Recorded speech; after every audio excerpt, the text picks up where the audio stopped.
The lamp has been burning for 3 hours. It is a small clay vessel, shallow, with a wick of twisted linen sitting in olive oil, and the scribe has positioned it to his left, so the light falls across the column of text without casting his own hand into shadow. He is somewhere in his 40s. His golden-stained daffodils, his fingers are stained at the tips, a permanent grey-brown from years of carbon ink, and from the powdered minerals he sometimes mixes into the solution to give it body. The scroll in front of him is not new. It is a copy of a copy. The original source long removed from this room, and his task tonight is to reproduce what he reads in front of him with absolute fidelity.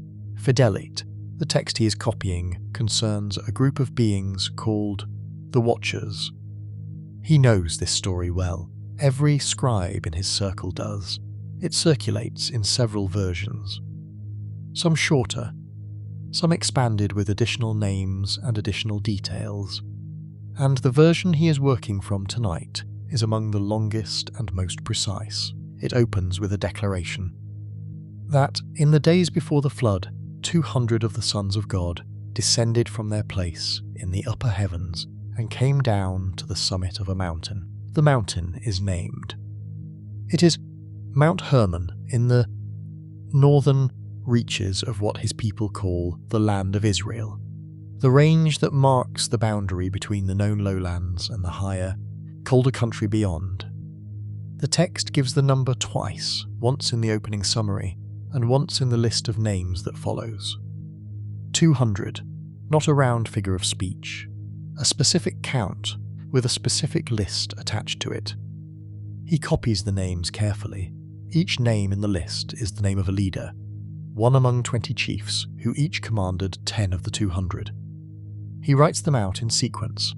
Semiaza, who led them all, Arakiel, Ramiel, Kokabiel, Tamiel, Ramiel, Darnael, Ezequiel, Barakiel, Asael. The ink dries quickly in the dry air of the room, and he moves down the column without pausing. These are the names the text preserved. Not allegory, not metaphor. Names listed, counted, and assigned with ranks. The Book of Enoch is a document that exists, the oldest surviving portions, now catalogued, calged, as the Book of the Watchers, form chapters 1 through 36 of what scholars in later centuries would call First Enoch, and fragments of this section were among the texts recovered from the caves at Qumran in the mid-20th century. Those fragments are written in Aramaic. They date to somewhere between the 3rd and 2nd centuries before the Common Era, which makes them the oldest physical witnesses to this text that we currently possess. But the story itself, the account of the Watchers, the descent, the 200, the mountain, the names, is generally considered to be older than those fragments. How much older is debated. Some researchers argue the core of the Watcher narrative draws on material circulating as early as the 5th or 6th century BCE. Others trace elements of it further back still into Mesopotamian literary tradition, into a body of myth centered on beings the Sumerians called by a different name entirely. That name is Anunnaki. This channel is a place for long listening. If you are in bed or settling into something quiet, you are exactly where this is designed to meet you. The material tonight runs for roughly 2 hours. There is no reason to follow it at speed. The information will be here when you close your eyes and when you open them again.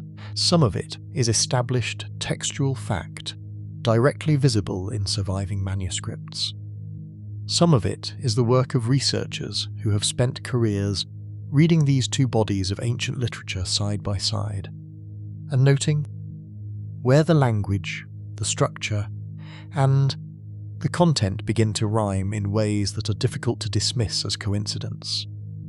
Some of it is speculative, and wherever that line is crossed, it will be clearly marked. The story being told tonight connects a Jewish apocalyptic text with the oldest known writing system on Earth. It is not a simple story, but it is a consistent one, and it runs deeper than most people who have only heard the surface version tend to expect. The surface version of the Book of Enoch goes roughly like this. A group of divine beings, angels, in the language of Second Temple Jewish literature, disobeyed the order of their station and came down to earth. They found human women attractive. They took wives from among them. The unions produced offspring. Enormous, violent, destructive hybrids that the text calls the Nephilim, or in some translations, the giants.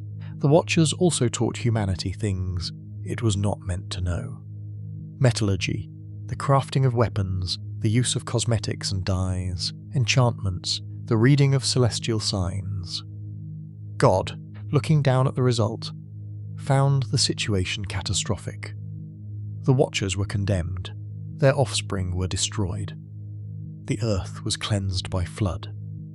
Enoch, the patriarch, a man righteous enough to walk with God and to be taken without dying, served as the messenger between the condemned Watchers and the divine judgment pronounced against them.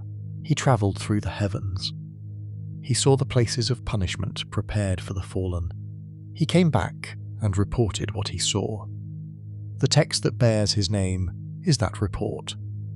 That is the version most people know. It is the version that sits in the category of ancient religious literature, remarkable in its imagery, influential in its reach.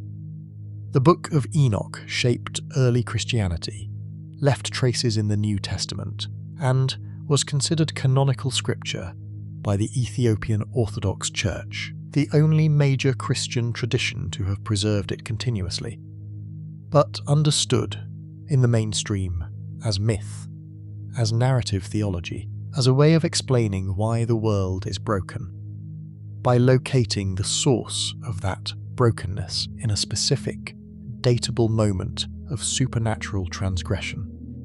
What the surface version leaves out is the Sumerian layer underneath it.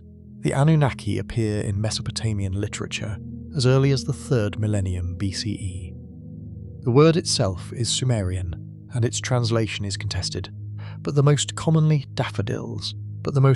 cited reading is something along the lines of those of royal blood, or those who came from the heavens to earth, depending on which component of the compound word is given priority. In the oldest Sumerian texts, the Anunnaki are a class of deities, high-ranking divine beings whose counsel governs the cosmos. They sit in assembly. They make decisions. They hold specific domains: the sky, the earth, the fresh water beneath the earth.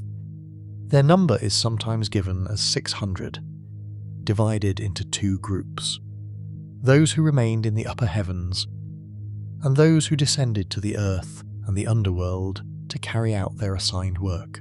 300 above, 300 below.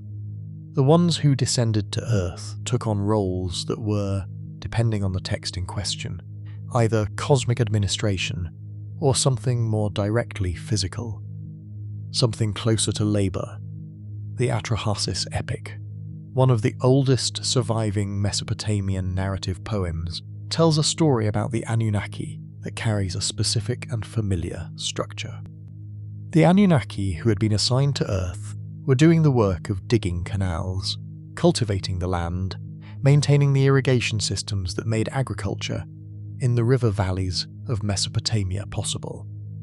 After a very long time, they rebelled. They burned their tools. They refused to continue. In response, humanity was created, fashioned from clay mixed with the blood of a slain deity to take over the labour. The Anunnaki were freed from their work. The humans did it instead. This is a Sumerian text. It predates the Book of Enoch by at least 1,000 years in its oldest forms, likely more, and it describes a group of beings called the Anunnaki, who descended from their original heavenly position to the surface of the earth, who interacted directly and physically with the human population, and whose presence on earth produced a situation requiring divine intervention, and eventually a catastrophic flood to resolve. The flood is in the Atrahasis epic. It is in the Epic of Gilgamesh. It is in the Sumerian king list, which records dynasties of rulers whose reigns lasted thousands of years before the flood, and shorter reigns after. The flood in Mesopotamian literature is not a single story. It is a recurring structural event, a before and after marker that appears in text after text across centuries of cuneiform writing. The Book of Enoch has a flood. The Anunnaki texts have a flood. Both have a group of high beings who came down from the sky. Both connect that descent to an interaction with humanity that changed the nature of human civilization. Both connect that change to a crisis requiring catastrophic reset. The question that sits at the centre of tonight's material is not whether these similarities exist. They do, and they are visible to anyone who reads both bodies of literature. But what to make of them? Whether they reflect a shared memory reaching back to a common source. Whether the scribes of the Second Temple period were, consciously or not, working with Mesopotamian material they had absorbed through centuries of contact, captivity, and cultural exchange with the civilizations of the Tigris and Euphrates. Whether the 200 watchers of the Book of Enoch and the Anunnaki of the cuneiform tablets are, in some meaningful sense, the same beings described by two different cultures, in two different languages separated by centuries of transmission. The scribe copying the scroll tonight does not think in those terms. He is not performing a comparative mythology exercise. He is copying a sacred text, faithfully by lamplight, in a room that smells of oil smoke and dried ink. The tradition he belongs to received this material and understood it in the context of its own cosmology. The Watchers are angels. They sinned. They were condemned. That is the frame. But the material inside the frame, the names, the number, the mountain, the things they taught, the offspring they produced, the flood that followed, that material carries marks that point in a direction his tradition did not map. The mountain, for instance. Mount Hermon is specified in the Book of Enoch, by name as the place where the 200 descended and made their oath together. The Hebrew name Hermon is linked to a root that carries the meaning of a solemn oath, or a designated place of consecration. The text plays on that connection explicitly. The Watchers swore their oath on the mountain that bears the name of the oath. But Mount Hermon sits at the northern border of ancient Canaan, at the junction of territory that had been under Mesopotamian cultural influence for long periods. It is a real mountain. It rises to just under 9,000 feet. In the ancient world, high mountains were understood across multiple cultures as the meeting points between the earthly and the divine. The places where the upper register of the cosmos touched the lower, ziggurats, the stepped temple towers of Mesopotamian civilization, which the Anunnaki inhabited, and whose architecture was specifically designed to bridge the gap between earth and sky, were artificial mountains built for exactly that function. The Anunnaki descended to their ziggurats. The Watchers descended to their mountain. The geometry of the event is the same in both traditions. 200 is the number the Book of Enoch gives for the Watchers. The Anunnaki number in the Mesopotamian texts most commonly cited is 300 for the group that came to Earth, out of a total of 600. These numbers do not match, and it would be a mistake to force them into alignment. What they share is the structural idea, a specific count, a defined group, a delegation rather than a random scattering, not simply being who fell, but beings organised into a ranked body with named leaders, assigned roles, and a collective decision to descend. That organisational structure, the council, the chiefs, the subdivisions, appear appears in both traditions with a clarity that generic myth rarely provides. Generic myth says beings came from the sky. These texts say how many came, who led them, what they agreed to, and what each of them did when they arrived. That specificity is worth holding on to as the details accumulate across the hours ahead. The city of Nippur sits on the bank of a canal that branches from the Euphrates, and in the early centuries of the 2nd millennium BCE, it is the most important religious centre in Mesopotamia. Not the largest city, not the wealthiest, not the one with the most military power, the most sacred. It is here that the Temple of Enlil stands, and Enlil is the Anunnaki who holds the air, the space between the earth and the sky, the authority to grant or deny kingship to any ruler who wants legitimacy across the whole of the southern river valley. No king rules without Nippur's acknowledgement. No campaign is blessed without Enlil's name. The temple complex is called the Ekur, which means House of the Mountain, and it rises above the flat alluvial plain on a raised platform of mud brick. Its profile visible from a distance that walking men would need hours to cross. Inside the Ekur, in the scribal school attached to the temple complex, texts about the Anunnaki are copied, revised, and stored. The scribes who work here are professionals trained from childhood. They begin by learning the shapes of cuneiform signs on small practice tablets, working through sign lists and multiplication tables and literary excerpts, until their hands can produce clean, consistent impressions in soft clay.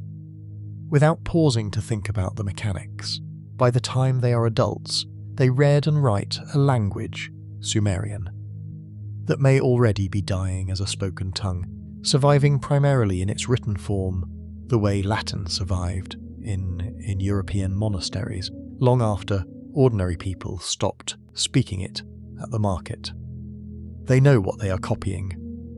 They have been trained to know. The texts they handle are the property of the temple, and the temple's texts are the property of the gods. One category of text that circulates in Nippur and in other major Mesopotamian centres describes the Apkallu. The word is Akkadian, and it refers to a class of beings who existed before the flood, who were sent by the god Enki, the Anunnaki who governs fresh water, wisdom, and the arts of civilization, to bring knowledge to humanity. The Apkallu are sometimes depicted in relief carvings as human-bodied figures with wings, or as figures whose lower half is the body of a fish, emerging from the water to teach. They are 7 in number in most traditions. Each one is associated with a specific antediluvian king, serving as his counselor and the source of the civilized knowledge that King's reign represented. They taught architecture. They taught the ritual arts. They taught the interpretation of celestial signs. They taught kingship itself, understood not as a political arrangement, but as a technology descended from heaven, descended a system of governance given to humanity from above, so that the human world could be organized in correspondence with the divine order of the cosmos. The Apkallu are described in the Mesopotamian textual tradition as beings who came from the Abzu, the underground freshwater ocean that Enki governs, and who carried knowledge upward into the human world. They are associated with the Anunnaki, particularly with Enki's domain and their function in the texts. And their function in the texts is essentially the same as the function the Watchers perform in the Book of Enoch. They are the conduit through which knowledge that originates in a non-human register passes into human hands. The difference is evaluative. In the Mesopotamian tradition, the Apkallu's transmission of knowledge is presented as beneficial, the foundation of civilization, a gift from a wise deity to a humanity that needed structure and skill. In the Book of Enoch, The Watcher's transmission of knowledge is presented as transgression, a contamination of human innocence. The contamination of human innocence, the introduction of capacities that humanity was not intended to possess, and that led, through a sequence of disasters, to the catastrophe of the flood. Same structural event. Opposite moral framing. This inversion is one of the most discussed features of the relationship between the two bodies of literature, and it deserves careful attention because it is not random. The Book of Enoch was produced in a cultural context that had reasons to frame transmitted divine knowledge as forbidden. Second Temple Judaism was, in the centuries when the Enoch literature took shape, navigating a complex relationship with the surrounding Hellenistic world, with Persian imperial religion, with the residue of Babylonian exile, the Babylonian exile. The period when significant portions of the Judean population were taken to Mesopotamia, following the Babylonian conquest of Jerusalem in the early 6th century BCE, is the single most important event for understanding how Mesopotamian literary material entered the Jewish textual tradition. The exiles lived in Babylon. They were surrounded by Babylonian religious culture. Some of them participated in it professionally, as scribes, administrators, and interpreters. They heard the creation myths, and the flood stories, and the flood story, and the accounts of the divine assembly and the high beings who came to earth. They absorbed this material, and they brought it home when the exile ended. What they brought home, they refashioned. The Anunnaki, who in Mesopotamian tradition were legitimate high deities governing the cosmos, became, in the Jewish literary reworking, something transgressive. Not gods, beings who had overstepped. The elevation of the one God in Jewish theology left no room for a council of divine peers governing separate domains. So the beings who, in Sumerian and Akkadian texts, sat in divine assembly and made cosmic decisions became, in the Jewish retelling, subordinate figures who had abandoned their proper station. Their knowledge-giving function, legitimate in Mesopotamia, became illicit instruction in the Enoch tradition. The same beings, refracted through a different theological lens, emerged with different moral valence. Consider what the Book of Enoch specifically says the Watchers taught. The text lists the domains of knowledge that each Watcher leader brought to humanity. Semiaza taught enchantments and root cutting. Armaros taught how to resolve enchantments. Barakiel taught astrology. Kokabeel taught the knowledge of the signs of the stars. Tamiel taught astronomy. Ramiel taught what are described as signs of lightning. Azael, whose name appears in different manuscripts as Azazel or Azael, is given one of the most detailed knowledge portfolios in the entire text. He taught men to make swords, knives, shields, and breastplates. He taught the working of metals, specifically copper and iron. He taught women the arts of beautification, dyeing, the use of pigments, the shaping of ornaments.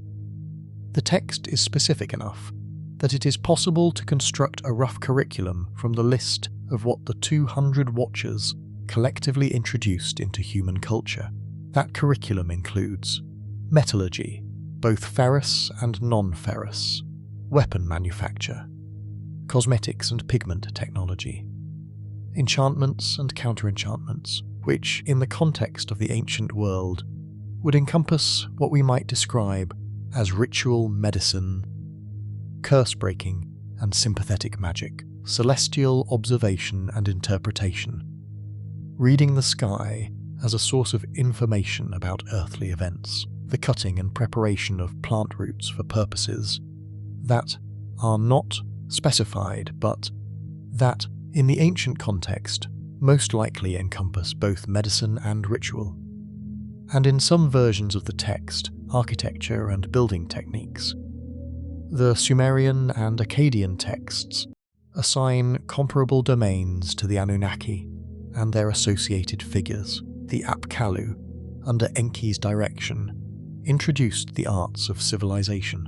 The specific lists found in Mesopotamian texts describing what the Sumerians called the Mi, a word that refers to the divine decrees or fundamental principles that govern all aspects of civilized life, include kingship, the priestly offices, descent to the underworld, and ascent from it, the weapons of war, sexual intercourse, the craft of the blacksmith, the craft of the leather worker, the craft of the scribe, music, the art of song.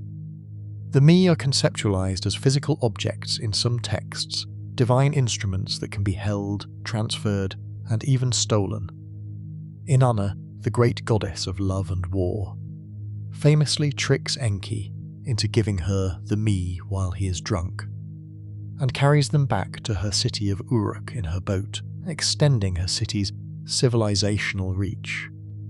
The episode is described in the Sumerian text known as Inanna, and the god of wisdom, with a specificity and a light comic touch that makes it one of the more memorable moments in the entire corpus.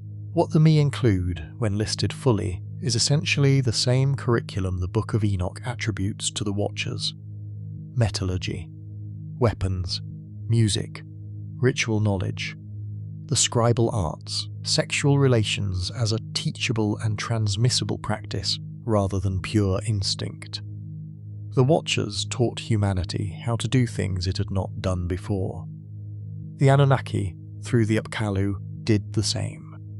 The lists are not identical in their particulars, but their scope is the same, and their underlying premise is the same. There was a before and after, a state of human existence prior to this transmission of knowledge, and a state after it, and the two states were qualitatively different. Somewhere in the middle of this picture, there is a figure who appears in both traditions, whose name carries one of the clearest threads of connection between the Sumerian and Jewish textual worlds. In the Book of Enoch, he is called Asael or Azazel, and he is presented as the Watcher most directly responsible for the corruption of humanity through his introduction of metallurgy and weapons. The divine punishment directed specifically at him is described in the text with unusual vividness. He is to be bound, hand and foot, and cast into the darkness of a desert place, a rough and jagged wilderness, where he will remain until the day of judgment. His name, in the Jewish tradition, carries into the ritual of Yom Kippur, the Day of Atonement, in a form that appears in the Book of Leviticus. The scapegoat sent into the wilderness on that day is sent, the text says, to Azazel, the wilderness, the bound figure in the dark. The connection is there, inside the canonical Hebrew scriptures, to the figure named in the non-canonical Enoch text. In the Mesopotamian tradition, there is a figure called Asaluhi, associated with Enki, whose name some researchers have noted as phonologically proximate to the Enoch figure.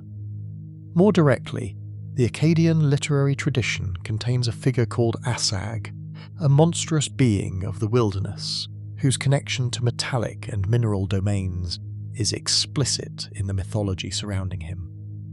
These connections are not proven equations. They are correspondences noted by scholars who work across both traditions, and they are presented here as correspondences rather than identities. But when correspondences accumulate across multiple domains, the name, the domain of knowledge, the wilderness punishment, the binding, the probability that they reflect independent invention rather than shared source material decreases. The flood sits at the end of the Watcher narrative, as it sits at the end of the Atrahasis epic and the Gilgamesh flood account. In the Book of Enoch, the flood is God's instrument for wiping away the corruption introduced by the Watchers and the violence of their offspring, the Nephilim. In the Mesopotamian tradition, the flood also follows a period of divine human interaction that the gods come to regret, and it is also survived by a single righteous man. Utnapishtim in Gilgamesh, Atrahasis in the older epic, who is warned in advance by a deity who values him. The warned survivor, the ark, the bird sent out to find dry land, the sacrifice offered when the waters recede. These details appear in both traditions, with a degree of overlap that has been the subject of scholarly study, since George Smith first identified the Babylonian flood account on a cuneiform tablet in the 19th century. What is less often examined is the figure who exists before the flood in both traditions.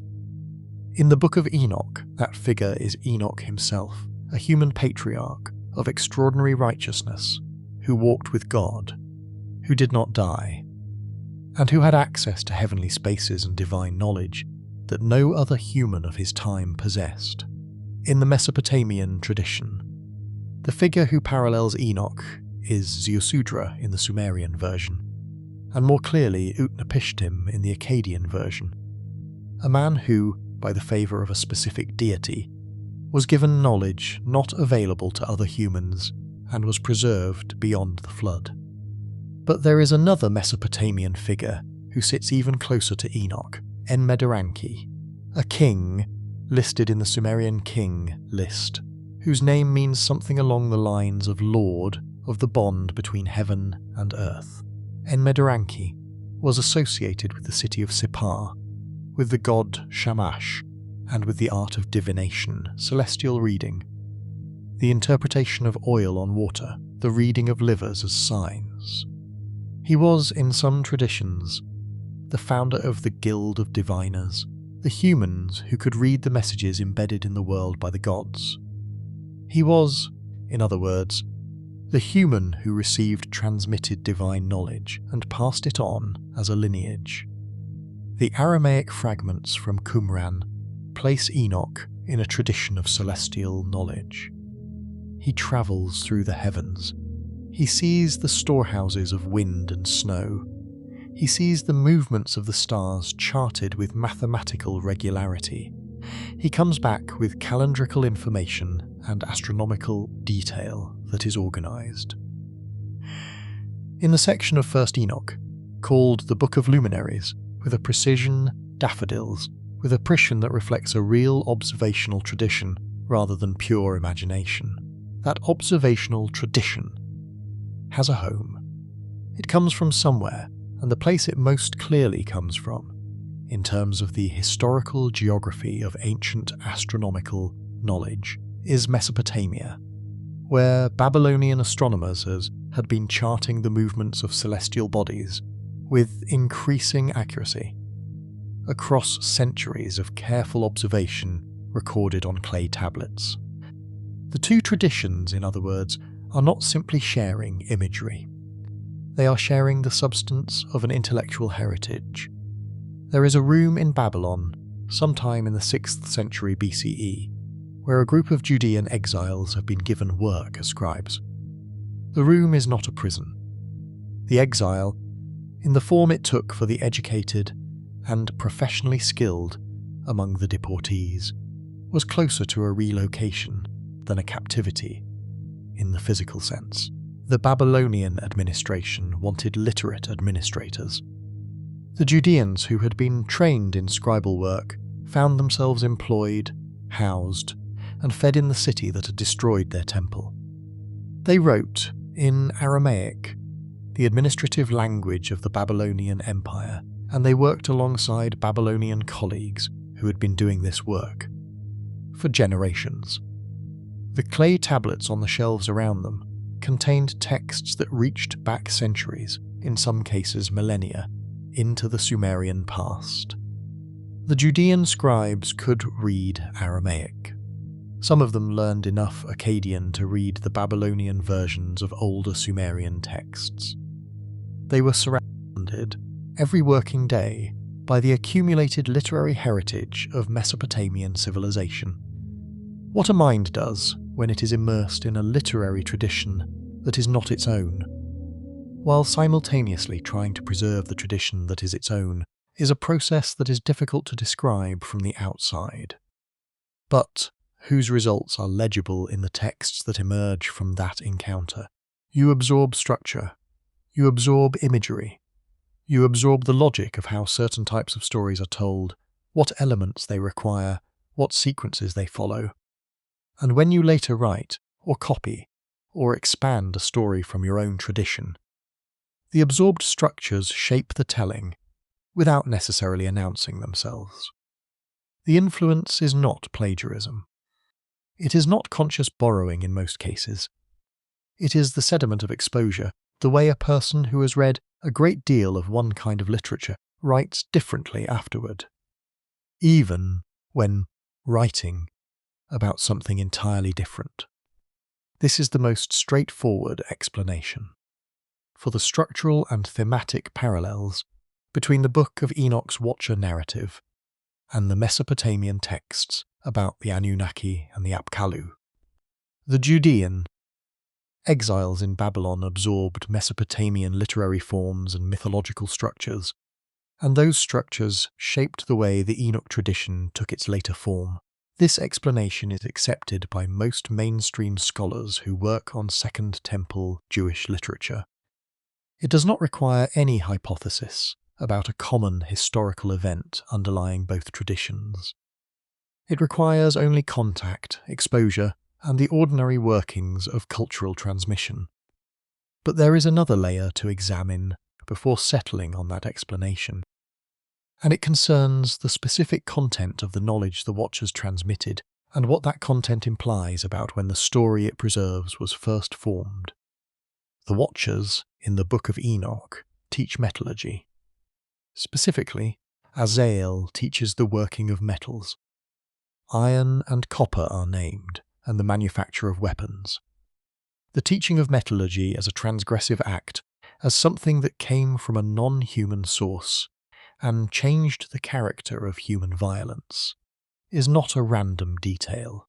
It is connected to a real historical transition that human cultures on multiple continents preserved memories of in their mythological traditions. The transition from stone tool technology to metal tool technology, and then from copper to bronze, and then to iron. Each of these transitions changed the scale and the nature of warfare. Each of them arrived from the perspective of a society that did not have the technology, as a capacity that seemed to come from outside the normal development of human skill, cultures that encountered metal-using peoples for the first time consistently described the technology in terms that placed it in a supernatural or divine register. The Sumerian and Akkadian textual tradition is aware of this. The smith god, the figure who governs metalworking in the Mesopotamian divine hierarchy, is deeply connected to the Anunnaki framework. Ninhursag, one of the senior Anunnaki, has associations with the mineral world. Enki, the Anunnaki of wisdom and the arts of civilization, governs the technologies of manufacture and material transformation. When the Atrahasis epic describes the creation of humanity from clay mixed with divine blood, the process is carried out in a ritual context that explicitly involves the knowledge of material transformation, the same conceptual domain as metallurgy. The Mesopotamian mind understood the capacity to transform raw material into useful objects as a technology of divine origin. Of golden daffodils, something given to humanity rather than developed by it independently. The Book of Enoch inherits this understanding and frames it as transgression. Humanity was not supposed to have metallurgy. The Watchers gave it anyway. The result was violence, because the first application of the metalworking knowledge, as the text specifies, was the production of weapons, swords, knives, breastplates, the instruments of organised killing, and behind the weapons came the cosmetics and the pigments. Asael's second domain of instruction, which, in the moral economy of the Enoch text, represent a different category of corruption. of golden daffodils, the use of physical appearance to manipulate desire, which led to the sexual entanglements between human women and the watchers that produced the Nephilim. The Nephilim themselves deserve careful attention, because they are one of the points where the Book of Enoch and the canonical Hebrew scriptures intersect most directly, of golden daffodils, and also one of the points where the Mesopotamian literary background is most visibly present. The word Nephilim appears in the book of Genesis, in chapter 6, in the brief and cryptic passage that immediately precedes the flood narrative. The sons of God came in to the daughters of men, and they bore children to them. These were the mighty men of old, the men of renown. The text does not explain who the sons of God are or provide detail about the nature of the Nephilim. It simply states that they existed, that they were the product of a union between divine and human, and that the situation God observed at that moment was one of comprehensive wickedness that led directly to the decision to flood the earth. The passage in Genesis is so compressed that readers have been debating its meaning for 2 millennia. The Book of Enoch is the expansion of that compressed Genesis passage. It fills in everything Genesis leaves out. The names of the sons of God, their number, the mountain, the oath, the specific knowledge they transmitted, the violence of their offspring, of golden daffodils, and the divine judicial process by which the situation was adjudicated and the flood was decreed. Genesis 6. And the Book of Enoch's Watcher narrative are, in the assessment of most scholars who study the relationship between them, different versions of the same story. Genesis preserves a compressed, theologically filtered version. Enoch preserves a longer, more mythologically elaborate version that retains more of the pre-filtering material. That pre-filtering material is where the Mesopotamian sediment is most visible. The Nephilim, the giant offspring of the Watchers and human women, appear in the Enoch text as beings of enormous physical size. Some manuscript versions give specific heights, in some cases hundreds of cubits, who consumed the resources of the earth faster than ordinary production, could supply them, then turned to eating the humans around them, and then, according to the text, turned on each other. The imagery is one of cascading violence, a chain reaction started by the introduction of beings who were too large for the world they inhabited and whose appetites exceeded any sustainable limit. They were destroyed, but their spirits, the text is specific about this, did not return to the upper heavens. Their spirits remained on the earth. They became what the text calls the evil spirits, the malevolent forces that afflict humanity, causing disease and delusion and moral confusion, that persist after their physical bodies were eliminated by the flood. The Mesopotamian tradition contains a figure that sits in close parallel to this. The Elu Limnu, the evil spirits of Akkadian magical literature, whose origin stories in various texts connect them to beings created outside the proper order of divine creation, or to the spirits of those who died in violent or irregular ways. The Mesopotamian magical texts that deal with disease and affliction, the Maklu series, the Shorpu series, long ritual compositions used by the Ashipu, the Babylonian exorcist priests, describe categories of spirits whose origins and behaviours correspond structurally to the Nephilim's post-mortem spiritual existence as described in the Enoch text. Beings of hybrid or irregular origin whose disembodied remnants cause suffering among the living. The exorcist's task in Babylonian ritual medicine was to identify these spirits, name them, and expel them. The same logic underlies the Enoch tradition's description of what the spirits of the Nephilim do. The Maklu series is one of the most extensively studied bodies of Mesopotamian ritual text. It consists of 9 tablets of incantations and ritual instructions designed to be performed over the course of a single night, beginning at dusk and ending at dawn. And its purpose is the identification and neutralization of malevolent forces affecting a specific individual.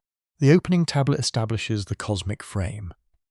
The great gods assembled in the night sky, the stars as divine witnesses, the judgment of the afflicting spirit before the tribunal of Anu, Enlil, and Ea, the 3 senior Anunnaki who divide cosmic authority between the sky, the airspace, and the freshwater earth. The afflicting spirit is tried, it is named, its sentence is pronounced, it is burned in effigy. The ritual enacts a divine judicial process that has direct structural parallels to the divine judicial process by which the Watchers are sentenced in the Book of Enoch. Both traditions use the same basic architecture for handling the problem of harmful spiritual entities. Convene the divine council. Identify the transgressing entity by name. Pronounce judgment. Execute the judgment through a ritualized physical act. The Enoch text narrates this as a historical event in the mythological past. The Maklu text enacts it as a present ritual that draws its power from the pattern established in that mythological past. They are 2 modes of engagement with the same underlying theological structure. A scribe who had handled types of text, who had handled both types of text, the Jewish apocalyptic tradition and the Babylonian ritual tradition, would not have needed a theoretical framework to recognize the correspondence. It would have been self-evident the way a musician recognizes the same harmonic progression played in different keys. The surface details differ. The underlying movement is the same.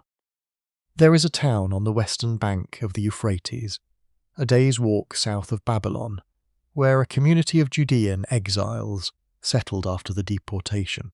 Archaeological work at the site has confirmed the presence of a Judean population there from the 6th century BCE onward, with cuneiform tablets recording the names of community members, their commercial transactions, their family structures. Some of those names are names familiar from the Hebrew Bible. The community was not isolated. It was embedded in the Babylonian economic and administrative world. Its members bought and sold land. They appeared in contracts alongside Babylonian parties. Their children grew up in a world where Babylonian was the ambient culture. One of the tablets from this community records a transaction involving a man whose name combines a Babylonian divine name with a Judean family name element, the kind of hybrid identity that emerges when 2 naming traditions inhabit the same household.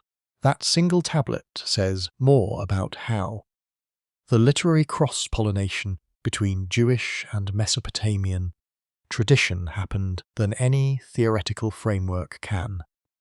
It happened the way everything happens in long historical processes, gradually, practically, at the level of daily life. In the names people gave their children and the stories they told them at night, the Book of Enoch was not written in Babylon. It was written in its textual form as we have it, somewhere in the Judean world after the exiles had returned. But it was written by people who carried Babylon with them in the structure of their thinking, in the categories of supernatural taxonomy they had inherited, in the way they understood the relationship between divine beings, human beings, and the physical world. The Watchers are angels in the Jewish theological frame, but their behaviour, their domains, their organisational structure, their relationship to flood mythology, and the judicial process by which they are condemned, all carry the signature of a Mesopotamian conceptual inheritance that the returning exiles had assimilated and could not simply leave behind. This does not diminish the Book of Enoch. It locates it, understanding where a text's imagery comes from is not the same as reducing it. The Enoch tradition took Mesopotamian raw material and shaped it into something that served a completely different theological and ethical purpose. The Anunnaki in the Sumerian conception were legitimate cosmic authorities, whose descent to Earth was ordered and purposeful. The Watchers in the Enoch conception were beings who chose to transgress against the order they were given, motivated by desire, and whose transgression had to be punished and erased. Same descent, same knowledge transmission, same flood as consequence. Entirely different moral architecture built around those shared structural elements. What the two bodies of text share, underneath the differences in framing, is a claim about the origin of certain kinds of human knowledge. That claim is, there was a moment when this knowledge entered human civilization from a source outside ordinary human development. Metallurgy, astronomical observation, ritual and magical arts, the technology of weapons, the organization of social hierarchy. These did not simply emerge through the patient accumulation of human trial and error. Something gave them to us, that something was not human. The Sumerians named that something the Anunnaki. The authors of the Book of Enoch named it the Watchers.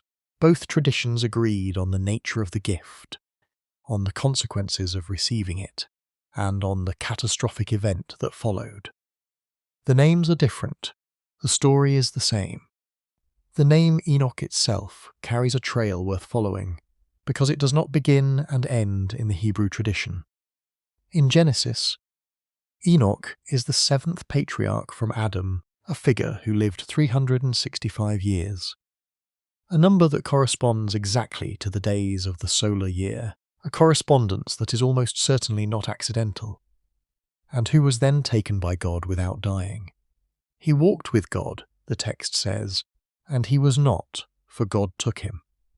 That phrase, compressed to the point of opacity in the canonical text, opens into an entire cosmological system in the Enoch literature.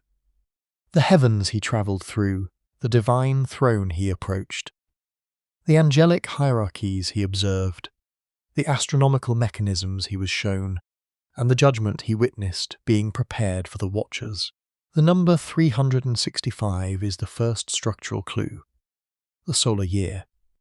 In Mesopotamian astronomy, the solar calendar was a subject of careful, sustained attention from the earliest periods of cuneiform record-keeping.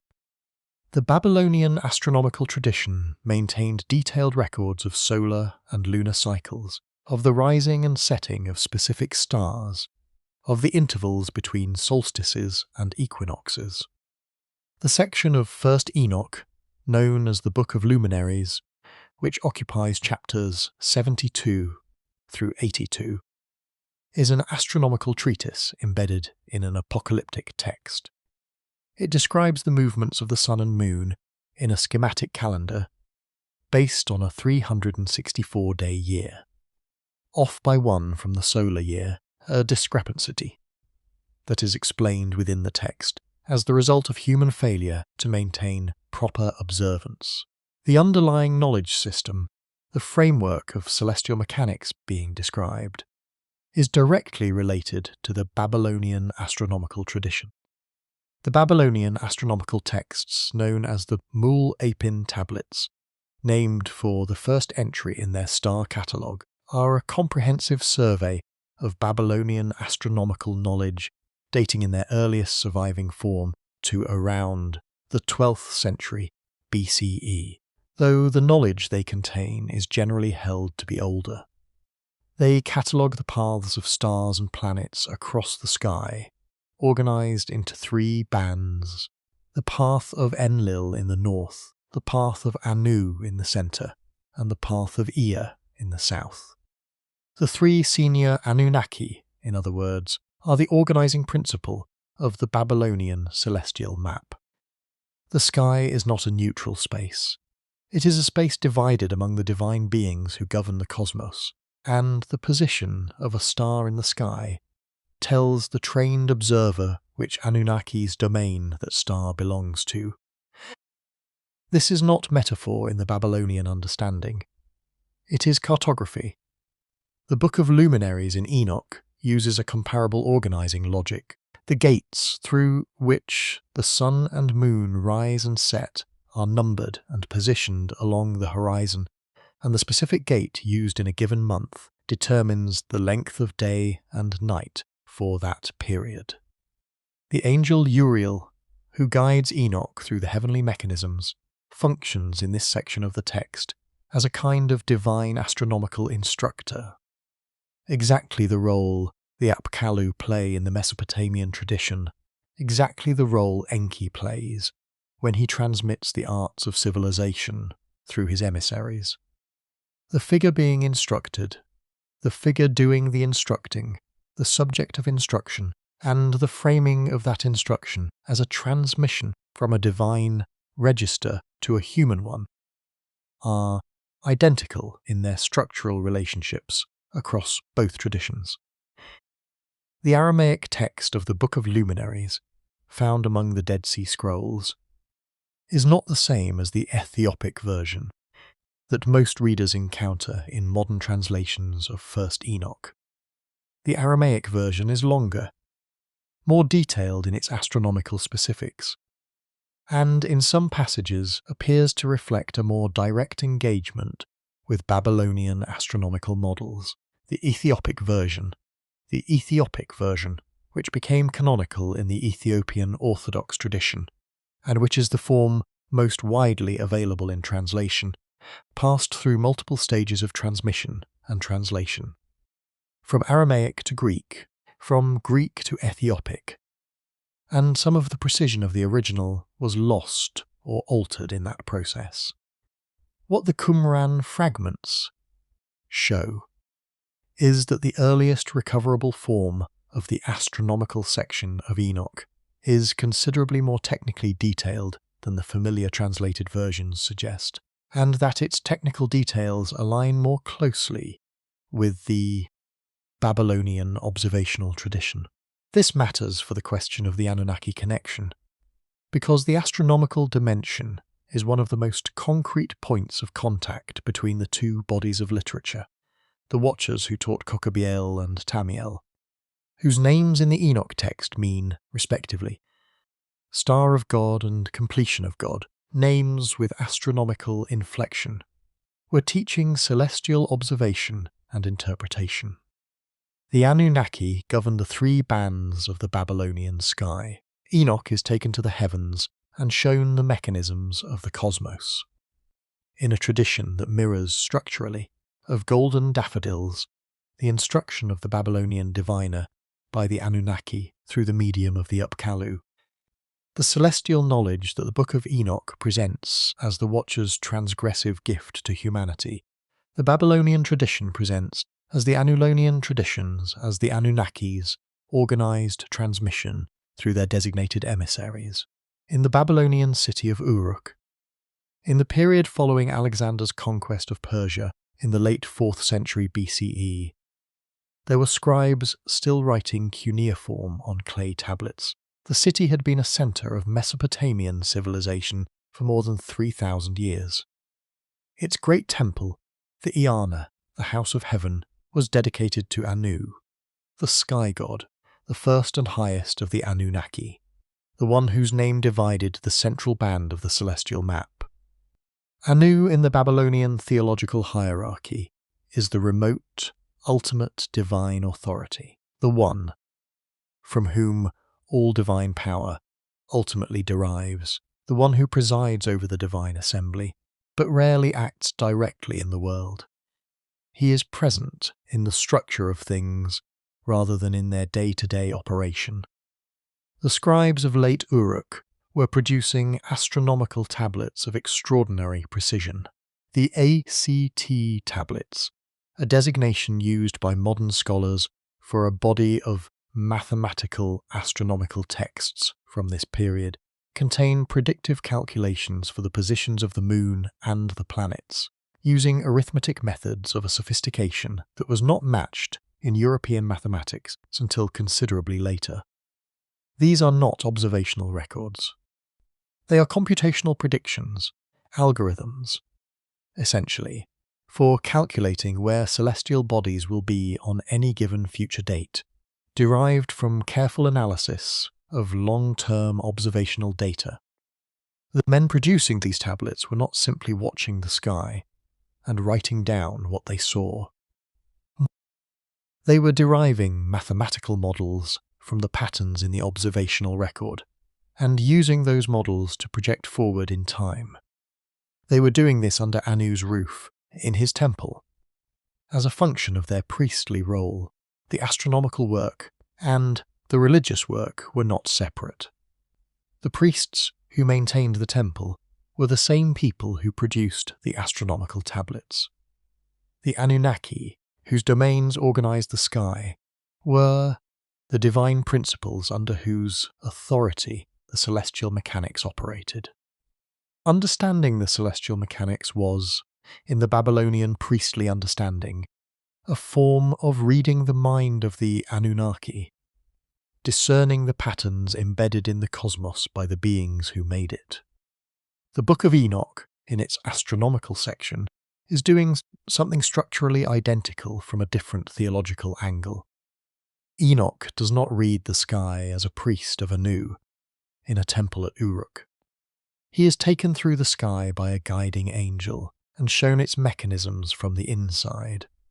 But the purpose is the same: understanding the structure of the cosmos as a transmission from the divine register to the human one, and the content being transmitted is the same body of knowledge about solar and lunar cycles, gate positions, and the calendrical implications of celestial movement that the Babylonian tradition organized under the authority of the Anunnaki. There is a specific figure in Babylonian mythological tradition whose name and function have been discussed in connection with the Enoch tradition for more than a century of scholarship: Adapa. Adapa is the first of the Apkallu in the Babylonian textual tradition, the preeminent sage created by Enki who was given wisdom but not immortality. The story of Adapa survives in fragments from multiple sites, including Tel El Amarna in Egypt, where tablets written in Akkadian were found among the diplomatic archive of the Egyptian pharaoh, evidence that the story circulated across the entire Near East in the 2nd millennium BCE. In the story, Adapa breaks the wing of the south wind and is summoned to heaven to account for his action before Anu. Enki advises him before the journey: "When you are offered the bread and water of heaven, refuse them, for they are the bread and water of death." Adapa refuses and is thus denied immortality. Some later scholars have suggested that Enki's advice was deliberately misleading, that Anu was actually offering the bread and water of life, and that Adapa was tricked out of immortality by the god who created him. The structural parallels between Adapa and Enoch are not precise, but they are suggestive. Both are humans of exceptional standing who are taken to the divine assembly in heaven. Both have a special relationship with a specific deity who mediates between them and the highest divine authority. Both return to the human world with knowledge they could not have acquired through ordinary human means. The difference is in the outcome. Adapa is denied immortality and returns to the earth without it. Enoch does not return. He is kept in the heavenly realm, transformed, and becomes the angelic figure Metatron in later Jewish mystical tradition, a being of both human and divine nature who stands at the boundary between the two registers. That transformation is worth lingering on for a moment, because it represents one of the most unusual features of the Enoch tradition, and one that has no direct parallel in the Mesopotamian Adapa story, but does have resonances in other parts of the Anunnaki mythology. In the Sumerian tradition, The Anunnaki who descended to Earth are described in some texts as undergoing a kind of grounding. They became more bound to the physical world through their contact with it, through their labour in it, through their interaction with the human beings they oversaw. The Book of Enoch runs the inverse of this in the case of Enoch himself. The human who had the most sustained contact with the divine world underwent a progressive transformation in the direction of the divine. He moved up the scale of being toward the Anunnaki end, while the Watchers moved down toward the human end. They met in the middle and exchanged positions, in a sense. The Watchers became more earthly through their descent and their choices. Enoch became more heavenly through his ascent and his righteousness. This mirroring is not spelled out in the text as a theological principle. It is present as a structural pattern, visible when the trajectory of the Watchers and the trajectory of Enoch are placed side by side. The Watchers leave their station in the upper heavens. Enoch leaves his station in the lower earth. The Watchers are bound in the dark places of the earth as punishment for their descent. Enoch is elevated to a permanent station in the heavens as reward for his ascent. The symmetry is exact. In the Anunnaki literature, there is a comparable symmetry.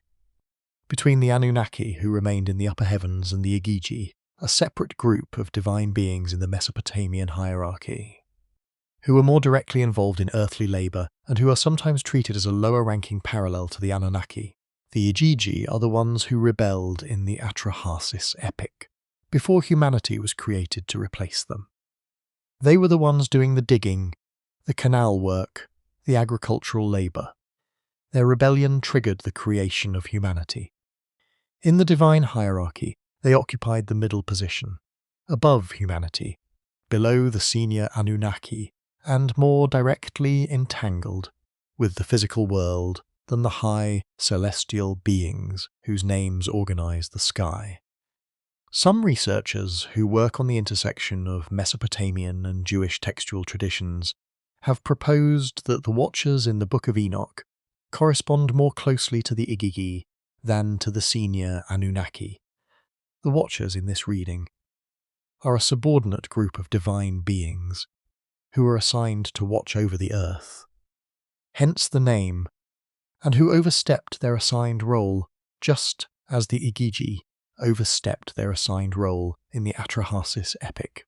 In both cases, the transgression is connected to the relationship between these middle-tier divine beings and the human world they were meant to govern at arm's length. In both cases, the transgression produces a crisis that the senior divine authority has to resolve through drastic means. The Atrahasis flood is the resolution of the Igigi rebellion. The Enoch flood is the resolution of the Watcher transgression. The mechanism is the same. The beings involved occupy the same structural position in their respective divine hierarchies, and the human population, in both cases, is caught between the senior divine authority's need to restore order and the more physically present, more of golden daffodils, more directly interventionist beings whose actions set the crisis in motion. The clay tablet does not make this comparison explicit, neither does the Aramaic scroll. These are conclusions drawn by reading across the two bodies of literature and noting where the patterns align. But the patterns align consistently enough across enough independent variables that the alignment is not easily explained as coincidence. There is a ridge of stone above the valley of the Jordan where the air is colder than the lowlands, and where on clear nights the sky above the ridge fills with stars from horizon to horizon. This is the southern edge of the Anti-Lebanon range, the Massif, that the Book of Enoch names as the place of descent. Mount Hermon.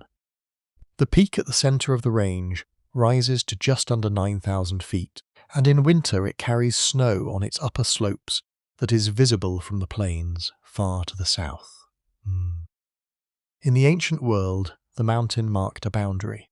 South of it lay the territory of Canaan, the river valleys, the agricultural lowlands, the cities. North of it lay a different world, higher, colder, less settled, the long valleys running toward the Orontes. And the land the Egyptians called Retenue, and the Mesopotamians called the Western Territories. The mountain itself was a point on a mental map before it was a location on a physical one. It was where one world ended and another began. A group of men are moving up the lower slopes in the dark before dawn. They are not soldiers and not hunters. They move quietly, but without the particular silence of men trying to avoid detection. Their silence is ritual.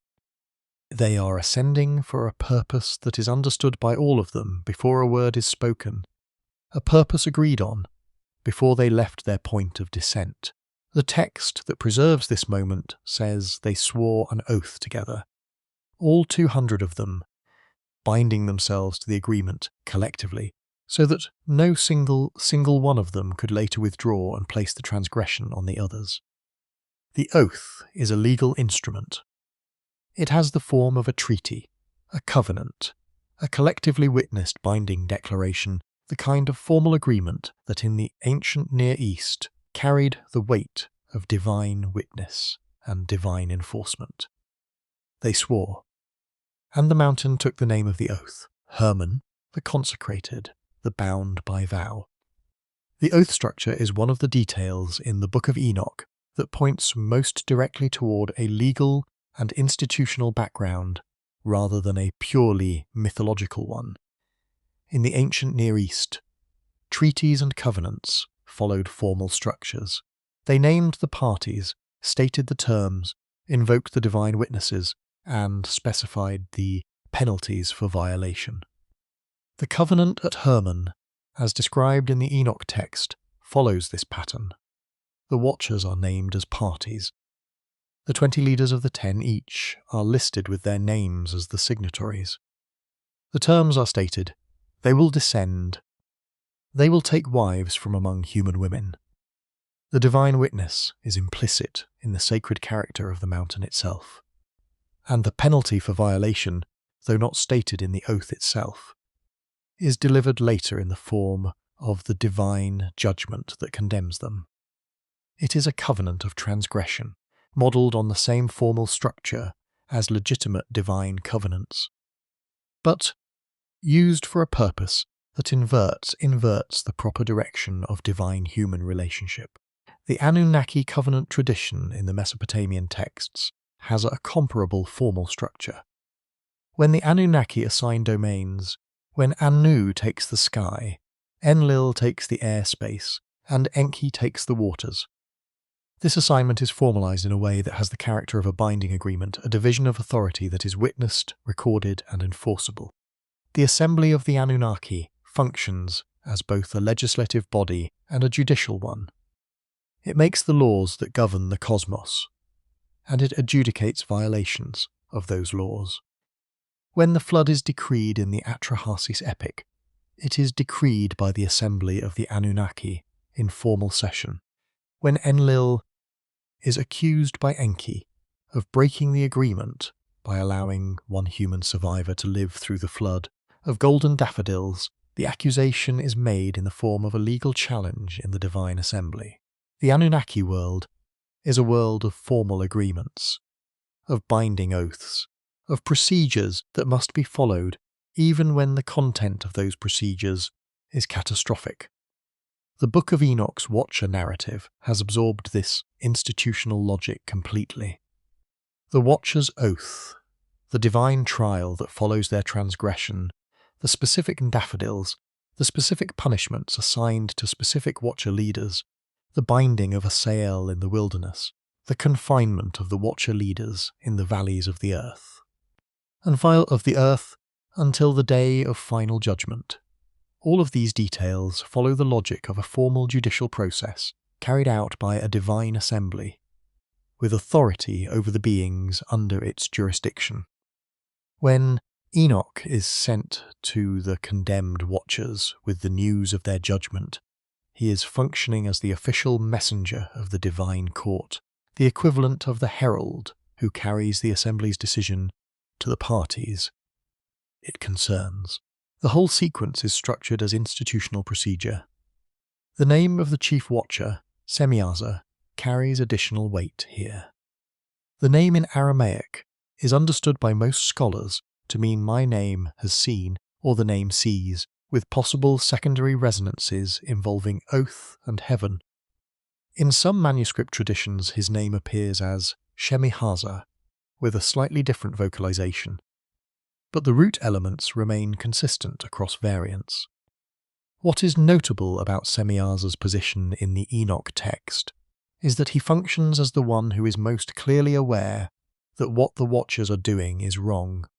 He voices this awareness explicitly in the text, in the exchange before the oath is sworn. He tells the other Watchers that he alone will bear the blame for the transgression, if they all carry it out, unless they swear together to share the burden. This makes him, structurally, the most morally complex figure in the Watcher narrative. He knows the act is forbidden. He articulates that knowledge, and he proceeds anyway, using the collective oath as a mechanism for distributing rather than avoiding responsibility. This moral complexity, a leading figure who understands the transgressive nature of his own action and acts anyway, appears in the Mesopator tradition in a form that is less focused on a single figure, but is present in the structural logic of the Igigi rebellion. The Igigi in the Atrahasis epic know that their work assignment is excessive. They know that rebelling against the senior Anunnaki is a violation of the cosmic order. They burn their tools anyway. The leader of their action is not named in the same way Semyaza is named, but the institutional logic is the same. A group of subordinate divine beings, led by a figure who understands the implications, choosing transgression, in full knowledge that the consequences will be severe. The comparison illuminates something about the theological purpose of both narratives. They are not stories about beings who acted in ignorance.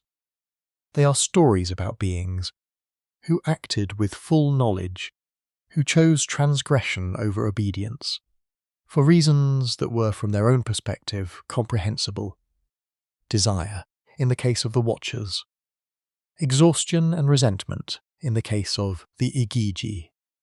The theological weight of both stories rests on that knowing choice. Ignorant transgression is a different moral category from knowing transgression. These beings knew what they were doing, and they did it anyway, and the consequences were proportionally severe. Missions. The divine response to the Watcher transgression is handled in the Book of Enoch through a sequence of angelic missions. The archangels, Michael, Sarachael, Raphael, Gabriel, in the relevant section, are sent with specific assignments. Raphael is sent to bind Asael and cast him into the darkness of the wilderness of Dudael, with rough and jagged stones, where he will remain until the fire of the great judgment day. Golden daffodils, Gabriel is sent against the bastards and the reprobates, the offspring of the Watchers, with instructions to set them against each other, so that they destroy themselves in civil war.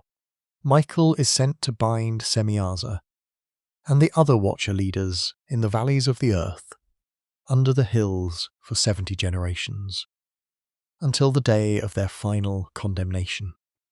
These assignments are specific.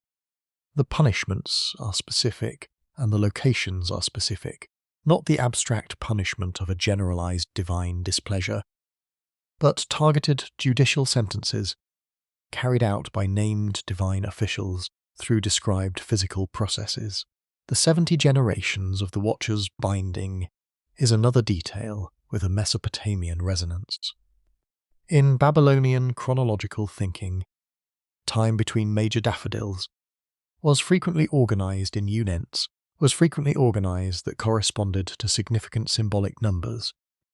60 was the base number of the Babylonian sexagesimal counting system, the numerical foundation of the time units we still use. 60 minutes in an hour, 60 seconds in a minute, 360 degrees in a circle.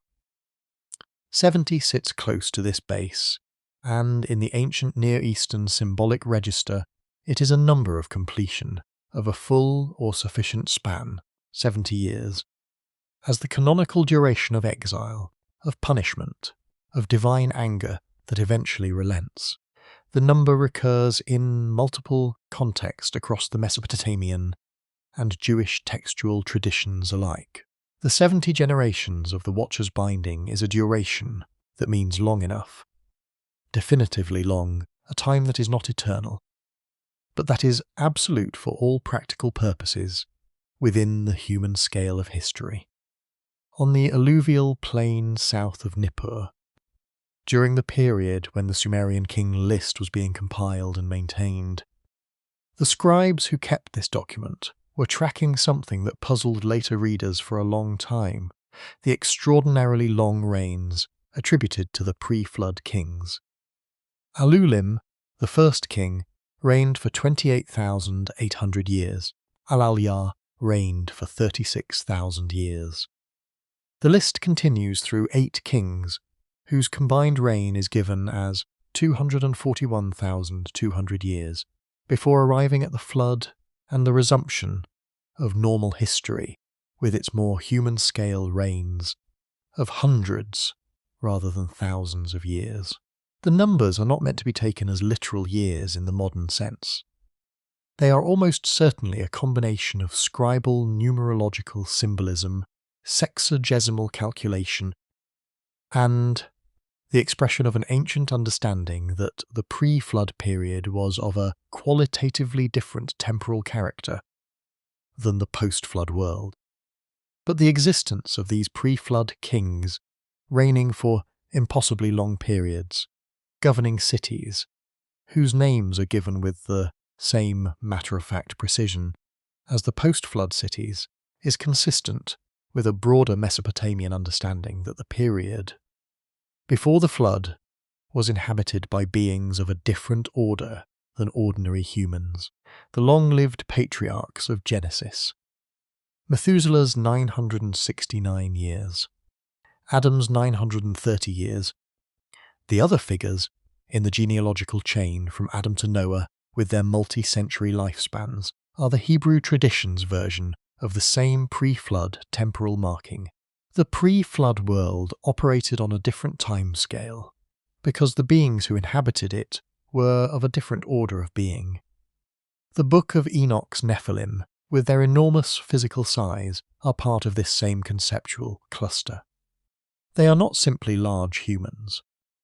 They are beings who exist at the boundary between the human and the divine adjacent, inheriting something from their Watcher fathers that places them outside the normal parameters of human existence. Their violence and their appetites are not moral failures in the conventional sense. They are the mechanical result of being constitutionally unsuited to the world they inhabit. They are too large for it. They consume too much. They are structurally incompatible with the sustainable order of a world designed for ordinary humans. The Mesopotamian tradition contains a comparable figure in Gilgamesh himself. The Epic of Gilgamesh opens with an introduction that places the king of Uruk explicitly in the boundary category between human and divine. He is 2/3 divine and 1/3 human, a formulation that is unusual enough to have attracted scholarly attention for generations. His size, his strength, and his appetites, particularly his sexual demands on the young men and women of Uruk, are presented as problematic in exactly the way the Nephilim's appetites are problematic in the Book of Enoch. He is too much. The city suffers under the weight of what he is. The divine response is not punishment, but counterbalancing. Enkidu is created from clay to be his equal, and the relationship between them redirects his excess energy outward toward the wilderness and its monsters, away from the city and its inhabitants. Enkidu in his origins, carries his own resonance with the Enoch tradition. He is created from clay, the same material used in the Atrahasis epic for the creation of humanity. And he lives in the wilderness among the animals before his encounter with Shamhat, the woman sent from Uruk to civilize him. The process of Enkidu's civilization is described in the Epic of Gilgamesh in terms that deliberately parallel the process of humanity's original civilizing by the Apkallu. Shamhat teaches him. He learns to eat bread and drink beer, the specific foods the Mesopotamian tradition associates with civilized human life, as distinct from animal existence. He learns to wear clothing. He learns the social forms of the city. In 6 days and 7 nights, a duration with its own resonance, he is transformed from a being of the wilderness into something capable of entering the human world. The direction of that transformation runs opposite to the Watcher story. Enkidu moves from the animal register upward toward the human. The Watchers move from the divine register downward toward the human. Both movements represent a crossing of a boundary that was meant to hold, and both produce consequences that the crossing entities could not fully anticipate. Enkidu's transformation is ultimately framed as positive in the epic, though it costs him the immortality-adjacent quality of his wilderness existence. The Watcher's descent is framed as catastrophic in the Book of Enoch, though it produces the complex and consequential period of pre-flood human history that the text devotes most of its attention to describing. These are not the same story. They are stories built from the same set of conceptual tools, asking the same kinds of questions about what happens when a being crosses the threshold between one register of existence and another. What does it mean for a divine being to become entangled with the physical world? What does it mean for a wild being to become entangled with civilization? What is lost in each crossing, and what is gained, and who pays the cost? The literature of the ancient Near East, from the Sumerian south to the Aramaic, speaking highlands of the Levant, returned to these questions across centuries of continuous cultural production, finding different narrative forms for the same persistent underlying inquiry. The 200 who swore on Hermon are one of the most specific and formally detailed answers that tradition produced. 200 named individuals, organized under 20 chiefs, descending from a specific location in the upper heavens to a specific mountain on the earth, swearing a collective oath, carrying out specific actions, producing specific consequences, being tried of golden daffodils, judicial process, and receiving specific punishments that are still in effect at the time the text was written. The precision of the account is its most distinctive feature, and it is a precision that carries the texture of institutional record rather than pure myth. Whether that precision reflects a real event, a literary elaboration of an older mythological core, or the careful organizational imagination of a second temple scribe, working with Mesopotamian source material, refashioned through a Jewish theological lens, that question is one the text itself does not answer. But the question is worth holding in the mind, because what a tradition chooses to be precise about, what it decides to count and name and assign to specific locations and specific punishments, is always a clue to what that tradition considers most important about the story it is telling. 200, not approximately 200, not a host or a multitude. 200, organized into groups of 10, under 20 named chiefs, on a named mountain, swearing a named oath. The Dead Sea in the 2nd century BCE is a body of water with no outlet. The Jordan flows in from the north, carrying the runoff of the hills and the snowmelt of the Hermon Range, and none of it leaves. The water evaporates under the sun, and the salt remains, accumulating over centuries and millennia until the concentration is several times higher than any ocean. Nothing lives in it. The shores are white with mineral deposits, and the heat that rises from the surface in summer is not the damp heat of a normal lakeshore, but a dry mineral heat, the heat of a landscape that is processing water rather than supporting it. The cliffs above the western shore are pale limestone, cut with ravines and caves, and in those caves, beginning in the 2nd century BCE, and continuing for roughly 2 centuries, a community of Jewish sectarians deposited scrolls. The community that preserved these scrolls is most commonly identified as the Essenes, though that identification has been debated. What is not debated is the character of the literary collection they maintained.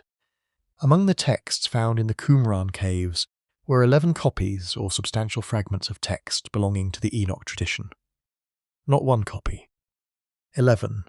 The Enoch literature was among the most heavily represented bodies of text in the entire Qumran collection, more copies than some of the books that eventually became canonical in the Hebrew Bible. The community that stored these texts considered the Enoch tradition centrally important. They copied it, preserved it, and apparently read it with the same seriousness they brought to the Torah. Among the Qumran texts, there is a document that most readers of the popular version of the Enoch tradition have never encountered. It is called the Book of Giants, and it survives in fragments, enough to establish the basic outline of its content and its relationship to the Watcher narrative. The Book of Giants tells the story of the Nephilim, the giant offspring of the Watchers, from the inside. It gives them names, describes their activities, of golden daffodils, and records a sequence of dreams they experienced in the period before the flood, dreams that were prophetic, and that they could not interpret without assistance. The Nephilim sent to Enoch for interpretation of the dreams, recognizing that the righteous patriarch had access to knowledge beyond what they possessed. Enoch interpreted the dreams and sent back a message. The message was not good. The dreams foretold the coming destruction. 2 of the giants in the Book of Giants are named Oya and Haya. They are described as the sons of Semiaza, the chief of the Watchers. Their names appear in the Aramaic fragments, with the Aramaic fragments enough clarity to establish that they were major figures in the narrative. The most prominent among the Nephilim of golden daffodils, and that their dreams were the central pivot around which the Book of Giants plot turned. But there are other giants named in the fragments, and one of them carries a name that connects directly to the Mesopotamian literary tradition in a way that is difficult to explain as coincidence. Gilgamesh. The name appears in the Qumran fragments of the Book of Giants.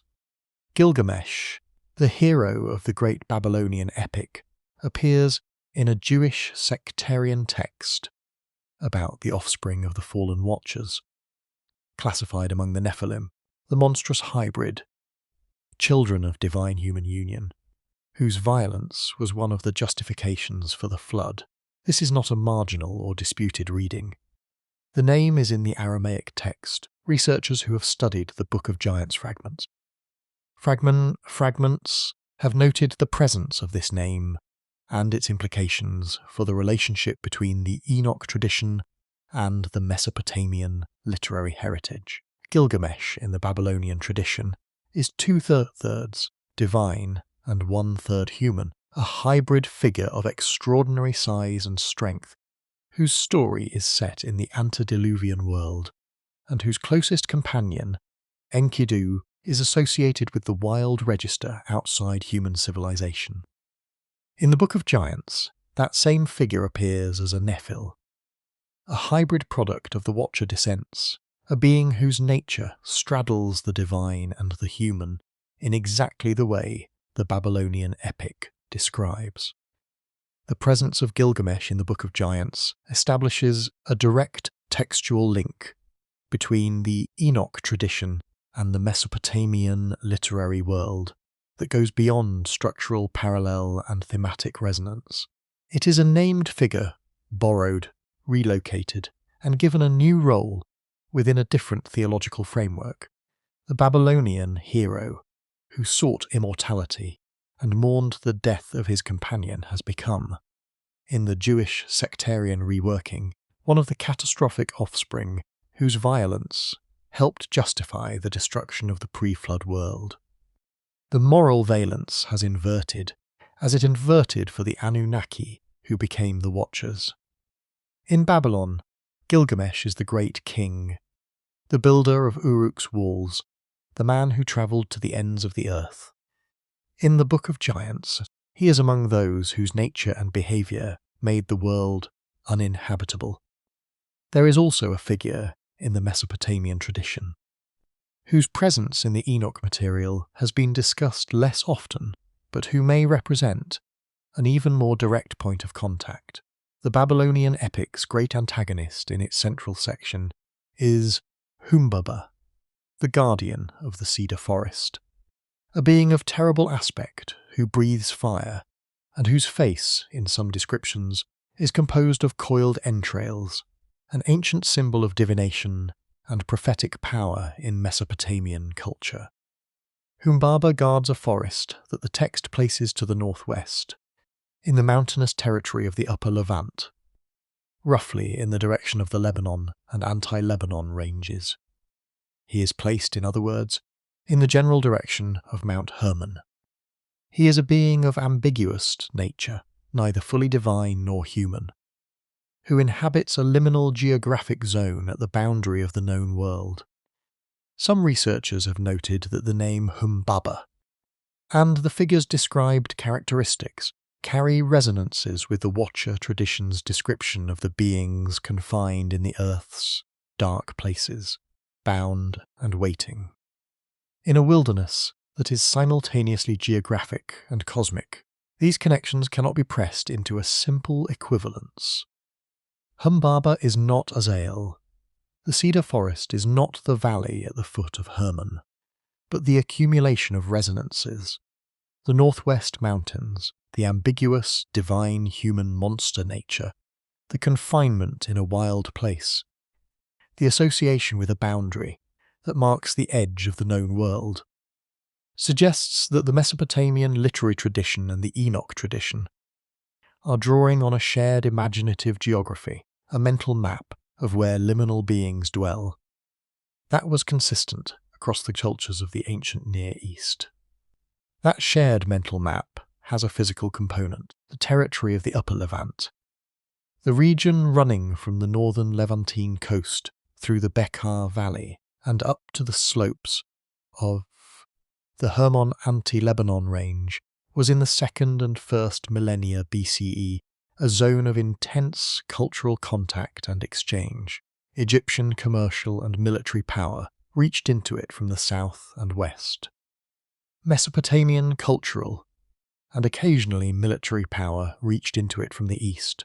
The local cultures of this region, the Canaanites, the Phoenicians, the Arameans, the various highland peoples of the interior, absorbed, transmitted, and mediated between these two great civilizational traditions. The Ugaritic texts, found at the site of ancient Ugarit on the northern Levantine coast, are written in a Semitic language related to both Hebrew and Aramaic, and they contain mythological material about the Council of El and his divine sons, the assembly of the divine beings who govern the cosmos, that parallels the Anunnaki assembly of the Mesopotamian tradition and anticipates the divine council imagery of the Hebrew Bible. El, in the Ugaritic texts, is the father of the gods, the presiding authority over the divine assembly, remote and venerable, in the same way that Anu is remote and venerable in the Babylonian hierarchy. His sons are the divine beings who carry out the work of cosmic governance, who fight the monsters of chaos, who govern the sea and the storm and the agricultural cycle. They are not called Anunnaki. They are called the Sons of El, the Divine Assembly. But their structural position in the Ugaritic cosmic hierarchy is the same structural position the Anunnaki occupy in the Mesopotamian hierarchy, subordinate divine beings organized under a presiding authority, with specific domains and specific responsibilities, capable of conflict and of alliance, subject to the decisions of the assembly. The Ugaritic El and his assembly are part of the background, against which the Book of Enoch's Watcher narrative was eventually written. When the Enoch text says, "The sons of God look down at the daughters of men," the phrase "sons of God" translates a Hebrew expression, Bene ha-Elohim, that in its original Canaanite context referred to the members of the divine assembly, El's sons. The same expression appears in the Book of Job, where the sons of God present themselves before the divine throne. And one of them is the adversary figure, the one whose challenges set the story in motion. The divine assembly in the Hebrew Bible is a residue of the pre-monotheistic Canaanite and Mesopotamian conception of a council of divine beings governing the cosmos, preserved in texts that were shaped by a theological tradition that had theoretically moved beyond it. In the late afternoon light of Ugarit, in the palace scriptorium of the 14th century BCE, a scribe is pressing a stylus into a clay tablet, and the text he is writing describes a banquet of the divine assembly on the sacred mountain of El, a mountain that the text calls the Mount of Assembly, the summit of Zaphon. The mountain is real. It is the peak now called Jebel Akra on the Turkish-Syrian border, the highest point of the northern Levantine coastline, a mountain that was sacred across multiple ancient cultures, and that the Babylonians, the Hittites, and the Canaanites all associated with the gathering of divine beings. The geography of the divine assembly in the ancient Near East is a highland geography, a geography of peaks and ridges above the agricultural lowlands, places where the vertical axis of the cosmos, the connection between the upper heavens and the earth below, was most accessible. Mount Hermon, Mount Zaphon, the Ziggurat as artificial mountain. These are three expressions of the same spatial logic. The divine beings who descended to earth in the Enoch tradition came to the place where the divine world and the earthly world were closest. The Watchers did not descend to a city, a marketplace, a river delta. They came to a mountain, because a mountain was the proper place for the crossing of the threshold between registers, the recognized geography of divine human contact. Across every tradition in the ancient Near East, the Enoch text's geography of punishment inverts this logic with deliberate precision. The Watchers who descended from the upper heights are punished by being confined in the lowest places. Asael is bound in the wilderness of Dudael, in rough and jagged terrain, in darkness, in a place that is the geographical and symbolic antithesis of the high mountain of descent. The Watcher leaders bound by Michael are confined in the valleys under the hills, pressed down into the earth, the inverse of their original position in the upper heavens. The spatial logic of the punishment mirrors and inverts the spatial logic of the transgression. They came from above, they are pushed below. They sought the terrestrial world, they are given the subterranean world. The mountain of the oath becomes the pit of the sentence. The Mesopotamian underworld, the land of no return, governed by Ereshkigal and administered by the Anunnaki, assigned to the lower register, is a place of darkness, of dust, of confinement. When the god Nergal descends to the underworld to claim it as his domain, or when the goddess Inanna descends through its 7 gates, shedding a garment or ornament at each gate, Odi, until she arrives in the presence of Ereshkigal, stripped of all the attributes of her power. The descent is a movement from the realm of light and authority downward, into the realm of shadow and diminishment. The Mesopotamian underworld Anunnaki, those of the 300 who govern the lower register, are beings whose domain is confinement and darkness. The punished watchers of the Book of Enoch, confined in the earth's dark places, as occupy the same cosmological positions as those Anunnaki of the below, removed from the sky, pressed into the deep. This cosmological geography of golden daffodils, the vertical axis running from the upper heavens through the airspace and the surface of the earth, down to the underworld beneath it, is one of the most consistent structural features of ancient Near Eastern mythology across all the cultures that contributed to it. The Anunnaki inhabit all three registers of this axis: Anu in the heights, Enlil in the middle space, Enki in the sweet waters of the earth, and the underworld Anunnaki in the depths below. The Book of Enoch maps its divine and semi-divine beings onto the same vertical structure. The high angels in the upper heavens, the watchers in their condemned mid-position between earth and underworld, the spirits of the Nephilim moving through the surface world as malevolent forces, and the ultimate place of punishment as the deepest confinement available in the cosmic geography. The consistency of this spatial structure across the two traditions is not the kind of thing that can be produced by independent invention. Independent traditions that develop in isolation can produce similar themes, similar moral frameworks, similar ideas about the relationship between divine and human. But the specific geometry of a three-register cosmos organized on a vertical axis, with specific types of beings assigned to each register, and with movement between registers carrying specific moral and narrative weight, that geometry is too particular, too systematically consistent, to have been invented twice without contact. The contact point is the exile. The contact point is Babylon in the 6th century BCE, and the Judean scribes who worked there and absorbed the cosmological grammar of the civilization that had conquered them. They brought it home in their minds, and it shaped the way they organized the universe in the texts they subsequently wrote and compiled and preserved. The Book of Enoch is not a Babylonian text.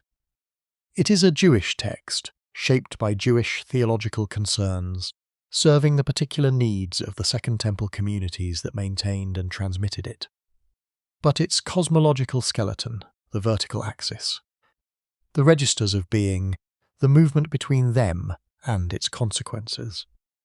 That skeleton was assembled from the bones of a Mesopotamian tradition that had been articulating it for millennia before the exile, the scribe at Qumran, copying the Aramaic fragments of the Watcher narrative onto fresh parchment in the 2nd or 1st century BCE, is not thinking about Babylon. He is thinking about the coming judgment, about the wickedness of the current age, about the pattern established at the beginning of history that explains why the world is the way it is. He is thinking about the Watchers, because the Watchers are his theological framework for understanding the origin of evil, the source of the violence and corruption he sees around him in the Hellenistic world that has rolled across his land and his traditions. The Watchers are not a borrowed myth to him, they are the explanation. But underneath that explanation, in the structure of the cosmological architecture he is working within, the grammar of Mesopotamia persists. The city of Axum, in the highlands of what is now northern Ethiopia, sits at an elevation of just over 7,000 feet on a plateau that receives enough seasonal rain to support agriculture in a landscape that, lower and further east, becomes arid and unworkable. The plateau was for roughly 1,000 years, beginning around the 1st century of the Common Era, the centre of a major kingdom. The Aksumite Empire, which at its height controlled territory on both sides of the Red Sea and conducted commercial and diplomatic relations with Rome, Byzantium, Persia, and India. In the 4th century, the Aksumite king Ezana converted to Christianity, making his kingdom one of the earliest Christian states in the world. With Christianity came the scriptures, translated into Ge'ez, the liturgical language of the Aksumite church, among daffodils and among the texts that arrived in this translation, and were adopted into the canon of the Aksumite. And later, Ethiopian church was a text that had been dropped from the official canon of most other Christian communities. The Book of Enoch. The decision to retain 1st Enoch as canonical scripture in the Ethiopian Orthodox tradition was not an oversight. It was a considered theological choice, consistent with the way the Ethiopian church developed its scriptural canon with a broader scope than the Western or Byzantine traditions. The Ge'ez translation of 1st Enoch is the only complete version of the text that survived into the modern period. When James Bruce, a Scottish traveller, returned from Ethiopia in 1773, carrying 3 copies of 1st Enoch in Ge'ez manuscript, he was delivering to European scholarship a document that had been effectively unknown to Western readers for more than 1,000 years. The manuscripts he carried were not ancient documents. They were copies made in the centuries preceding his visit, in the long chain of manuscript reproduction that the Ethiopian monastic tradition had maintained without interruption from the early Christian period, in a scriptorium in one of the monasteries of the Tigray region, in a period somewhere in the medieval centuries. A monk is working at a slanted wooden surface, copying the Ge'ez text of 1st Enoch from an older exemplar. The language he writes in is no longer spoken as a common tongue. It is the liturgical language of the church, maintained by trained clergy, comprehensible to the educated religious community, but not to ordinary people in their daily lives. This is a situation the monk recognizes as entirely normal. Sacred languages outlive their vernacular use. The text he is copying is in a language that was already ancient when his monastery was founded. The exemplar in front of him shows signs of much handling, its pages softened by the touch of many previous readers. The text it contains begins, as it has always begun in this tradition, of golden daffodils, with the words of blessing that Enoch pronounced on the righteous, a salutation to a future generation of the elect, who will inhabit the time after the current age of wickedness has run its course. He copies the names of the Watcher leaders. He copies the account of their oath on the mountain. He copies the list of forbidden knowledge they transmitted, the names of their giant offspring, the account of the archangel's missions to punish them. And he copies the astronomical section, the Book of Luminaries, with its detailed account of the gates through which the sun and moon pass in their annual and monthly cycles. He does not know, and could not know, that the astronomical content he is copying has structural roots in the Babylonian observational tradition that preceded it by centuries. He knows that it is the knowledge God showed to Enoch when he was taken to the heavens. That is the frame within which he understands the text, and within that frame the content makes complete sense. The Ge'ez manuscript tradition preserved something that the Greek transmission had already begun to lose, the completeness of the text. The Greek fragments of 1st Enoch that survive from the early Christian period, found at Akhmim in Egypt in the late 19th century, and at Qumran in the Aramaic originals, cover portions of the text. The Ge'ez version covers all of it, including sections that the Qumran fragments confirm in their Aramaic form and sections whose original Semitic text is otherwise not available. The comparison between the Ge'ez, the Greek fragments, and the Qumran Aramaic fragments is one of the primary tools scholars use to reconstruct the history of the text's transmission, and to identify where different stages of editing and expansion can be detected. One of the things that comparison reveals is that the text was not stable across its transmission history. It grew. Sections were added, expanded, or modified as the tradition moved through different communities, with different theological priorities. The Book of the Watchers, chapters 1 through 36, is generally held to be the oldest core. The Book of Luminaries, the astronomical section, is also considered early, with the Qumran Aramaic fragments suggesting it was once longer and more technically detailed than the surviving Ge'ez version. The Book of Parables, chapters 37 through 71, is absent from Qumran entirely, which has led most scholars to conclude it was composed later. Probably in the 1st century of the Common Era, the Book of Dream Visions and the Epistle of Enoch round out the 5 sections of the composite First Enoch, of golden daffodils, each with its own compositional history, and each reflecting a different moment in the tradition's development. The growth of the text across its transmission history is itself a reflection of how central the Watcher narrative was to the communities that maintained it. A tradition that people find essential generates new material. It expands because the communities that rely on it keep finding new things to say within its framework, new applications for its imagery, new extensions of its logic.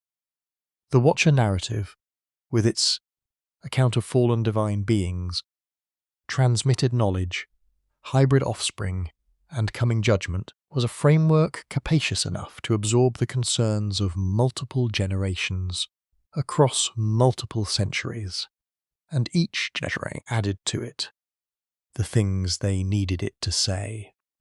The community at Qumran is the community for which we have the most direct, textual evidence of how the Enoch tradition was used as a living theological framework rather than a purely archival one. The Qumran community, whatever is. Its precise identity understood itself as living in the final stage of the age that had begun with the Watcher transgression. The wicked spirits released into the world by the destruction of the Nephilim were, in their understanding, actively at work in the world around them.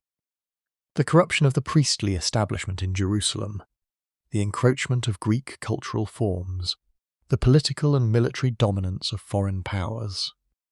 All of this was legible within the Enoch framework as the ongoing consequence of the original Watcher transgression.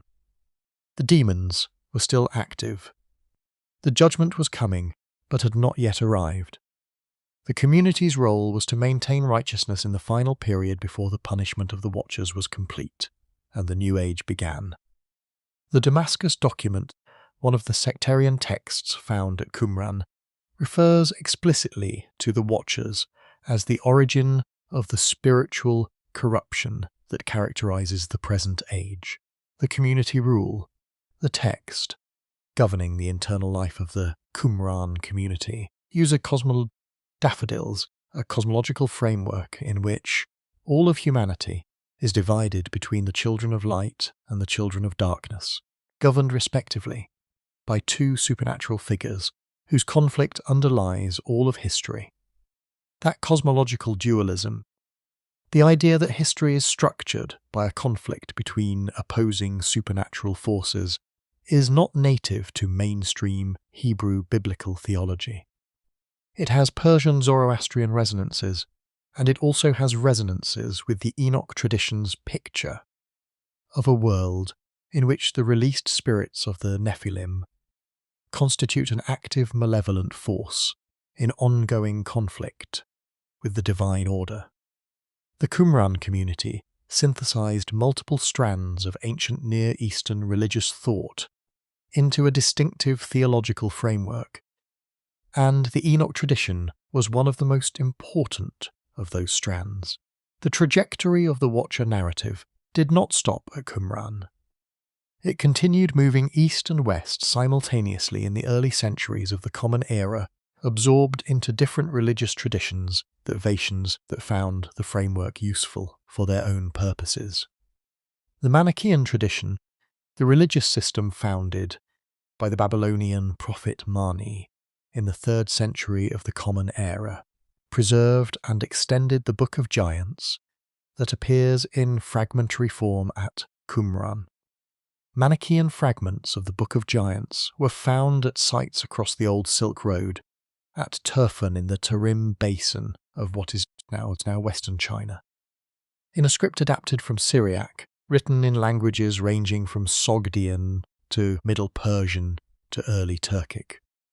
The Book of Giants travelled from the Judean desert to the edges of the Chinese cultural sphere, carried by Manichaean missionaries, whose religion spread along the trade routes, connecting the Mediterranean world to Central and East Asia.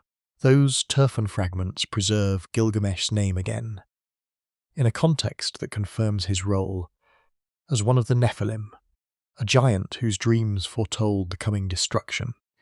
The same narrative that a Qumran scribe copied in Aramaic on the shores of the Dead Sea was being copied. Centuries later, by Manichaean scribes in the oasis towns of Central Asia, in a language that no one at Qumran could have read. The story migrated. The framework of the Watcher descent, the hybrid offspring, the prophetic dreams, the coming flood as judgment. This framework was portable enough to travel through language barriers and theological transformations, and still retain its essential structure. The Manichaean Book of Giants, in its Turfan form, provides details about the Nephilim that are not preserved in the Qumran fragments, and some of those details deepen the connection to Mesopotamian source material. The giant Hobabish, whose name several researchers have associated with the Babylonian Humbaba, appears in the Turfan fragments, engaged in a conflict that parallels the Gilgamesh-Humbaba encounter in the Babylonian epic. The Manichaean version is not the Babylonian version.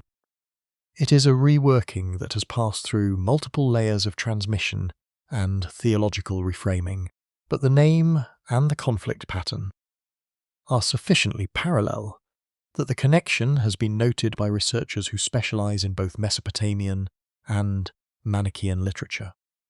The Babylonian epic and the Enoch tradition were still in conversation, in a sense, even in Central Asia in the 5th and 6th centuries of the Common Era, carried there by a religious tradition that itself traced its origins to Babylon. Mani, the founder of Manichaeism, was born in Babylon in the early 3rd century and grew up in a Jewish-Christian baptismal community. His religious synthesis drew on Christianity, Zoroastrianism, and Buddhism, but its geographic and cultural point of origin was the same river valley where the Anunnaki texts had been written on clay tablets for millennia. The Tigris and Euphrates basin was, for roughly 4,000 years of continuous human civilization, the place where the relationship between divine beings and human beings was most systematically theorized, most extensively documented, and most actively transmitted to neighboring cultures. The Enoch tradition reached Central Asia through a Babylonian prophet. The route of transmission is a direct line from the same geographic and cultural source. There is a text in the Sumerian literary corpus that has received less attention than the great narratives, less attention than the Atrahasis epic, less than Gilgamesh, less than the descent of Inanna. But that sits very close to the centre of the question being examined tonight. It is known as the myth of Enki and the world order, and it describes the god Enki travelling through the world, assigning to each region and each domain of human activity its specific divine overseer, its appropriate technology, and its proper mode of operation. He visits the marshlands and assigns them their fish and their birds. He visits the cities and assigns them their crafts and their administrative structures. He blesses the rivers and the fields. He distributes the mi, the divine decrees that govern civilized life, to the places and the beings that will maintain them.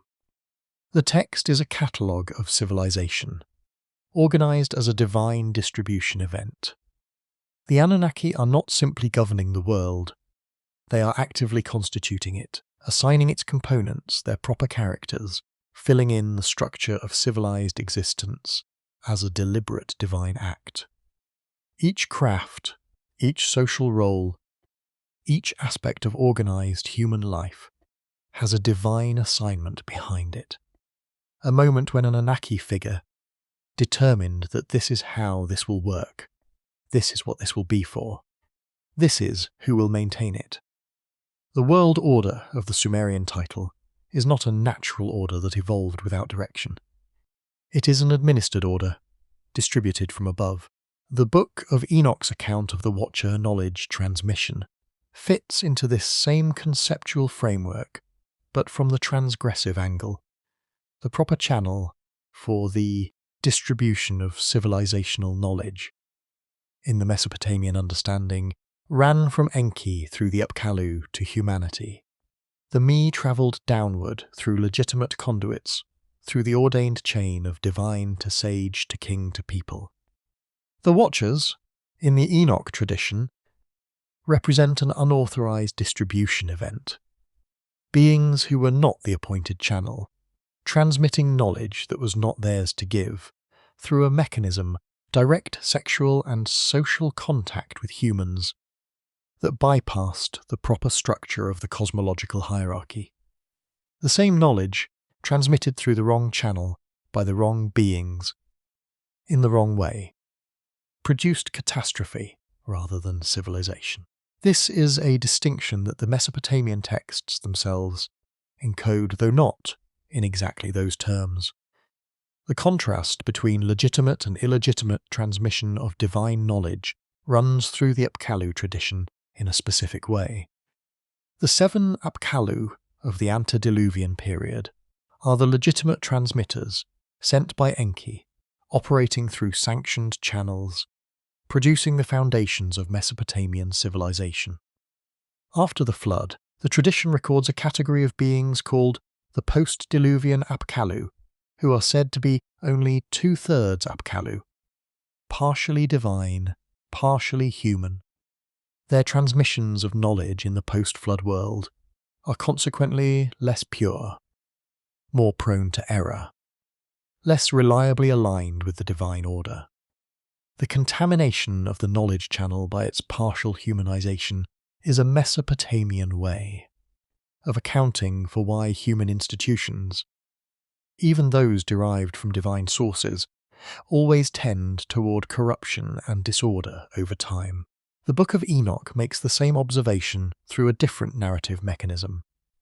The Watcher's knowledge transmission was not legitimate, and therefore the world it produced was not ordered but disordered. Giant offspring who destroyed rather than built, consumed rather than cultivated, killed rather than governed. The illegitimacy of the transmission produced illegitimate results that could not be corrected by further transmission. They could only be cleared away by flood and started over, this time through the legitimate line of the post-flood patriarchs. Both traditions are encoding a theory of cultural transmission, a set of ideas about what happens when knowledge moves between the divine and human registers in ways that respect or violate the proper structure of that movement. The Mesopotamian tradition develops this theory through the contrast between the antediluvian Apkallu and the post-diluvian partial Apkallu. The Enoch tradition develops it through the contrast between the legitimate patriarch Enoch, who receives knowledge through the proper channel of divine invitation and angelic guidance, and the Watchers, who transmit knowledge through the improper channel of physical descent and sexual contact. In both cases, the theory is the same. The quality, and the consequences of transmitted depend on the legitimacy of the channel through which it travels. The clay tablet on the shelf in Nippur and the parchment scroll in the cave above the Dead Sea are separated by geography, by language, by theology, of golden daffodils, and by nearly 2,000 years of cultural distance. But they are telling versions of the same story because the question that story answers, urgentus, was urgent enough in both traditions to require an answer of golden daffodils, and urgent enough to survive every transformation the story underwent in the long centuries of its transmission. Where did our knowledge come from? Why does that knowledge destroy as well as build? What did we do with the gift we were given, and what did it cost us? The scribes who copied these texts did not ask those questions abstractly. They asked them in the middle of civilizations that were, in their own eras, experiencing the full consequences of both the gift and the cost. They wrote the answers in the forms available to them, in the scripts and languages and theological frameworks of their particular worlds. The forms are different. The question is the same. The British Museum, in the summer of 1872, holds in its basement storage a collection of cuneiform tablets that had been excavated from the ruins of Nineveh 2 decades earlier. The collection includes thousands of fragments from the library of Ashurbanipal, the last great king of the Neo-Assyrian Empire, who, in the 7th century BCE, had assembled what was likely the most comprehensive library of cuneiform literature that existed at that moment in history. His scribes collected texts from across Mesopotamia, copied them onto fresh tablets, and stored them in his palace complex. When Nineveh fell to the Babylonians and the Medes in 612 BCE, the palace burned, and the fire hardened the clay tablets that had been shelved in the library rooms, preserving them for the modern excavators who found them more than 2,000 years later. George Smith is a young engraver by trade of golden daffodils, but he has taught himself to read cuneiform by studying the published tablets and the casts available in the British Museum's collections. He has been given permission to work through the unsorted fragments in the basement, attempting to identify, translate, and catalogue material that has never been read in the modern period. On this particular afternoon, he is working through a set of fragments that contain a narrative he does not immediately recognise. The tablet is broken, with large sections missing, but the portion he can read describes a man building a boat on the advice of a deity, bringing animals aboard and surviving a catastrophic flood sent to destroy the earth. Smith recognises what he is reading. This is a Babylonian flood account, older than the Genesis version, parallel to it in content, and remarkably close to it in specific details. The discovery is extraordinary. Smith presents it publicly, and the response is immediate and intense.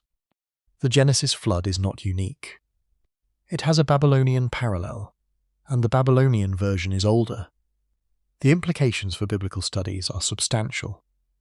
Over the following decades, as more tablets are translated, and more parallels between Mesopotamian and biblical traditions are identified, the understanding that the Bible draws on older Near Eastern source material becomes an established feature of academic biblical scholarship.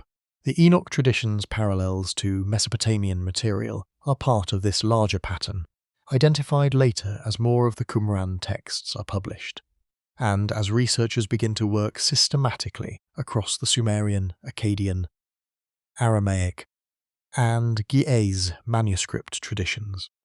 The specific moment when the connection between the Watchers of Enoch and the Anunnaki of the Sumerian tradition was first proposed in academic literature is difficult to pin down precisely because the observation emerged gradually. As the textual evidence accumulated, early researchers in the late 19th and early 20th centuries noted the structural parallels between the Genesis 6 passage about the sons of God and the Mesopotamian flood traditions. As the Qumran texts began to be published in the mid-20th century, and as the full extent of the Enoch literature's presence at Qumran became clear, the parallels between the Watcher narrative and the Anunnaki descent traditions became more systematically examined. By the late 20th century, the connection was widely noted in the scholarly literature on Second Temple Judaism and on the transmission of ancient Near Eastern mythological material across cultural boundaries. The connection is not universally interpreted in the same way. Some scholars emphasize the literary borrowing model. The Judean exiles in Babylon absorbed Mesopotamian narrative structures and used them to tell their own stories with their own theological purposes. Some emphasize the common cultural heritage model. Both traditions draw on older, shared, Near Eastern mythological material that predates the distinct formation of either the Mesopotamian or the Hebrew literary traditions. A minority of researchers working in the alternative and speculative end of the field propose that both traditions are preserving distorted memories of real events involving real non-human intelligences that interacted with early human civilizations. That third interpretation is not accepted in mainstream academic scholarship, but it circulates widely in popular treatments of ancient astronaut theories and related speculative frameworks. What is not disputed in any of these interpretive camps is that the textual parallels exist. The 200 Watchers who descended to Mount Hermon in the Book of Enoch and the Anunnaki who descended to Earth in the Sumerian and Akkadian traditions share too many specific features for the similarity to be coincidental: the number, the organization, the knowledge transmission, the hybrid offspring, the flood as consequence, the divine judicial process, the confinement as punishment, the cosmological geography of upper and lower registers, the astronomical knowledge, the metallurgical knowledge, the association with the pre-flood period as a qualitatively different time. These are not vague thematic resonances.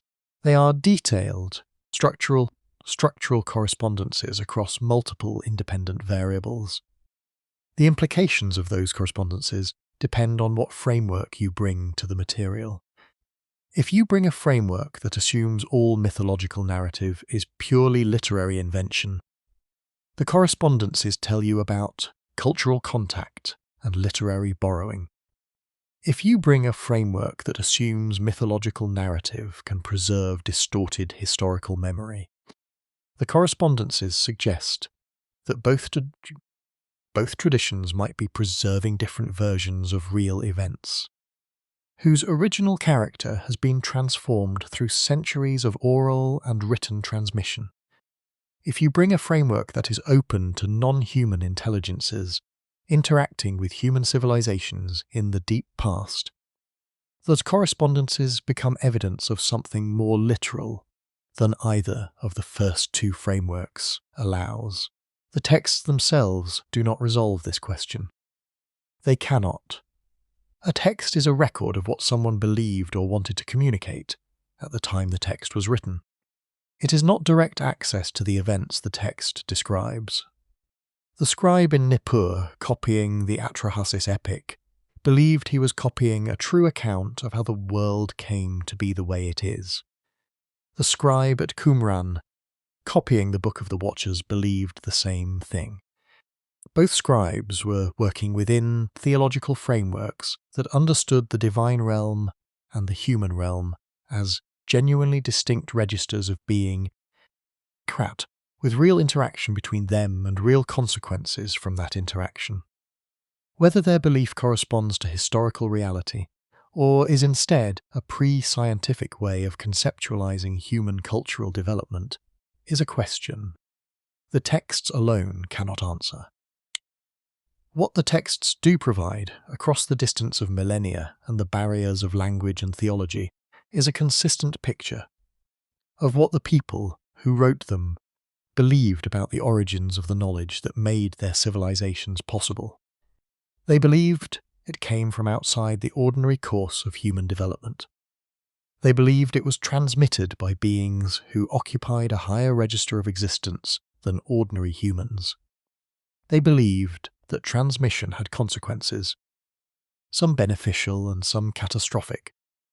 They believed the flood was the reset mechanism that cleared away the catastrophic consequences and allowed human civilization to begin again on a corrected foundation.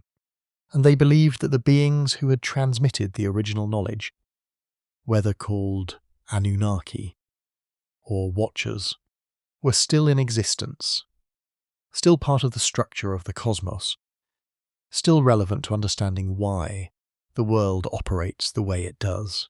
Those beliefs are encoded in thousands of tablets, in fragments of parchment and papyrus, in G's manuscripts preserved in Highland monasteries, in Manichaean texts carried along the Silk Road.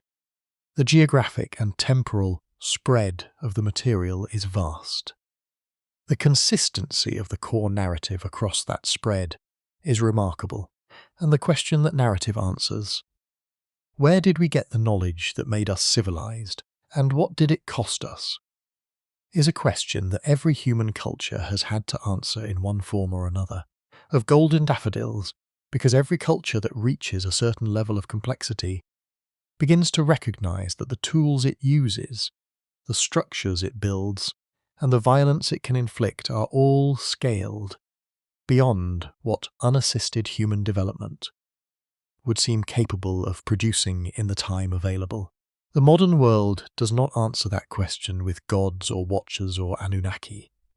It answers it with accumulated incremental innovation, with the patient work of generations building on the discoveries of previous generations, with natural selection operating on cultural as well as biological substrates. That answer is sufficient for most purposes. But it does not account for the persistent intuition, visible in mythological traditions across the world, that there was a moment of discontinuity, a threshold crossing, a point at which something changed in a way that was not simply incremental.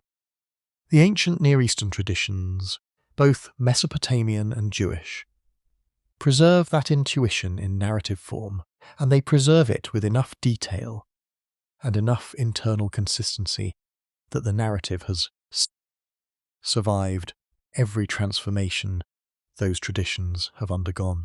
The 200 who descended to Hermon, the Anunnaki who came to Earth, the knowledge they brought, the consequences that followed, the judgment that was pronounced, the confinement that persists. These are the details the texts give us, and they are the details worth holding, whether you interpret them as history, as myth, as cultural memory, or as theological explanation. The precision of the account is its most distinctive feature. The texts do not say beings came from the sky. They say how many came, who led them, where they landed, what they taught, what they produced, and what happened to them as a result. That precision is not the texture of invention. It is the texture of testimony. Whether the testimony is reliable is a separate question. And it is a question the texts themselves do not provide the tools to answer. What they provide is the testimony itself, preserved across millennia, transmitted through cultures that rose and fell and rose again, copied by scribes who believed what they were copying mattered enough to preserve it for whoever came after. The lamp burned low in Nippur. The lamp burned low at Qumran. The lamp burned low in the scriptoria of Ethiopia. The texts survived because the people who maintained them believed they contained something essential, something that could not be allowed to disappear, something the future would need to know. Something the future would need to know. And here, in the future they could not have imagined, the texts remain. The clay is in museums. The parchment is in climate-controlled archives. The G's manuscripts are in the keeping of monastic libraries that have held them for more than 1,000 years. The content is available to anyone who wants to read it, in translations into every major language of the modern world. The story of the Watchers and the Anunnaki, the account of the descent and the knowledge and the flood, has outlasted the civilizations that first told it. It has outlasted the languages it was first written in. It has outlasted every theological framework that has claimed it or rejected it. It persists because the question it answers is a question that does not go away. We do not know, with the kind of certainty that physical evidence provides, whether the events these texts describe happened in the form the texts describe. We do not know whether the 200 Watchers and the Anunnaki who descended to Earth were real beings, mythological projections, cultural memories of contact with a more advanced civilization, or theological constructs designed to explain the origins of evil and suffering. The texts give us the account. The interpretation is the work that comes after, and it is work that every generation has to do again for itself, with the tools and the frameworks available to it. You have been listening to an account of what the Book of Enoch says about the 200 fallen angels, and what the connection between that account and the Mesopotamian traditions about the Anunnaki reveals when the two bodies of text are read side by side. The material is textual. The sources are old, the parallels are consistent. The Watchers and the Anunnaki occupy the same structural position in their respective traditions, perform the same functions, produce the same consequences, and receive the same punishments, of golden daffodils, described with a level of detail that suggests both traditions are drawing on a shared source that is older than either of them, in the forms we have them now. Whether that shared source is a common mythological heritage, a distorted historical memory, or something else entirely, is a question the evidence does not conclusively settle. What the evidence does settle is that the connection is there, preserved in the texts, waiting for anyone willing to read carefully across the traditions that have kept them. The work of reading is never finished. There is always more in the texts than any single interpretation can hold. Rest well,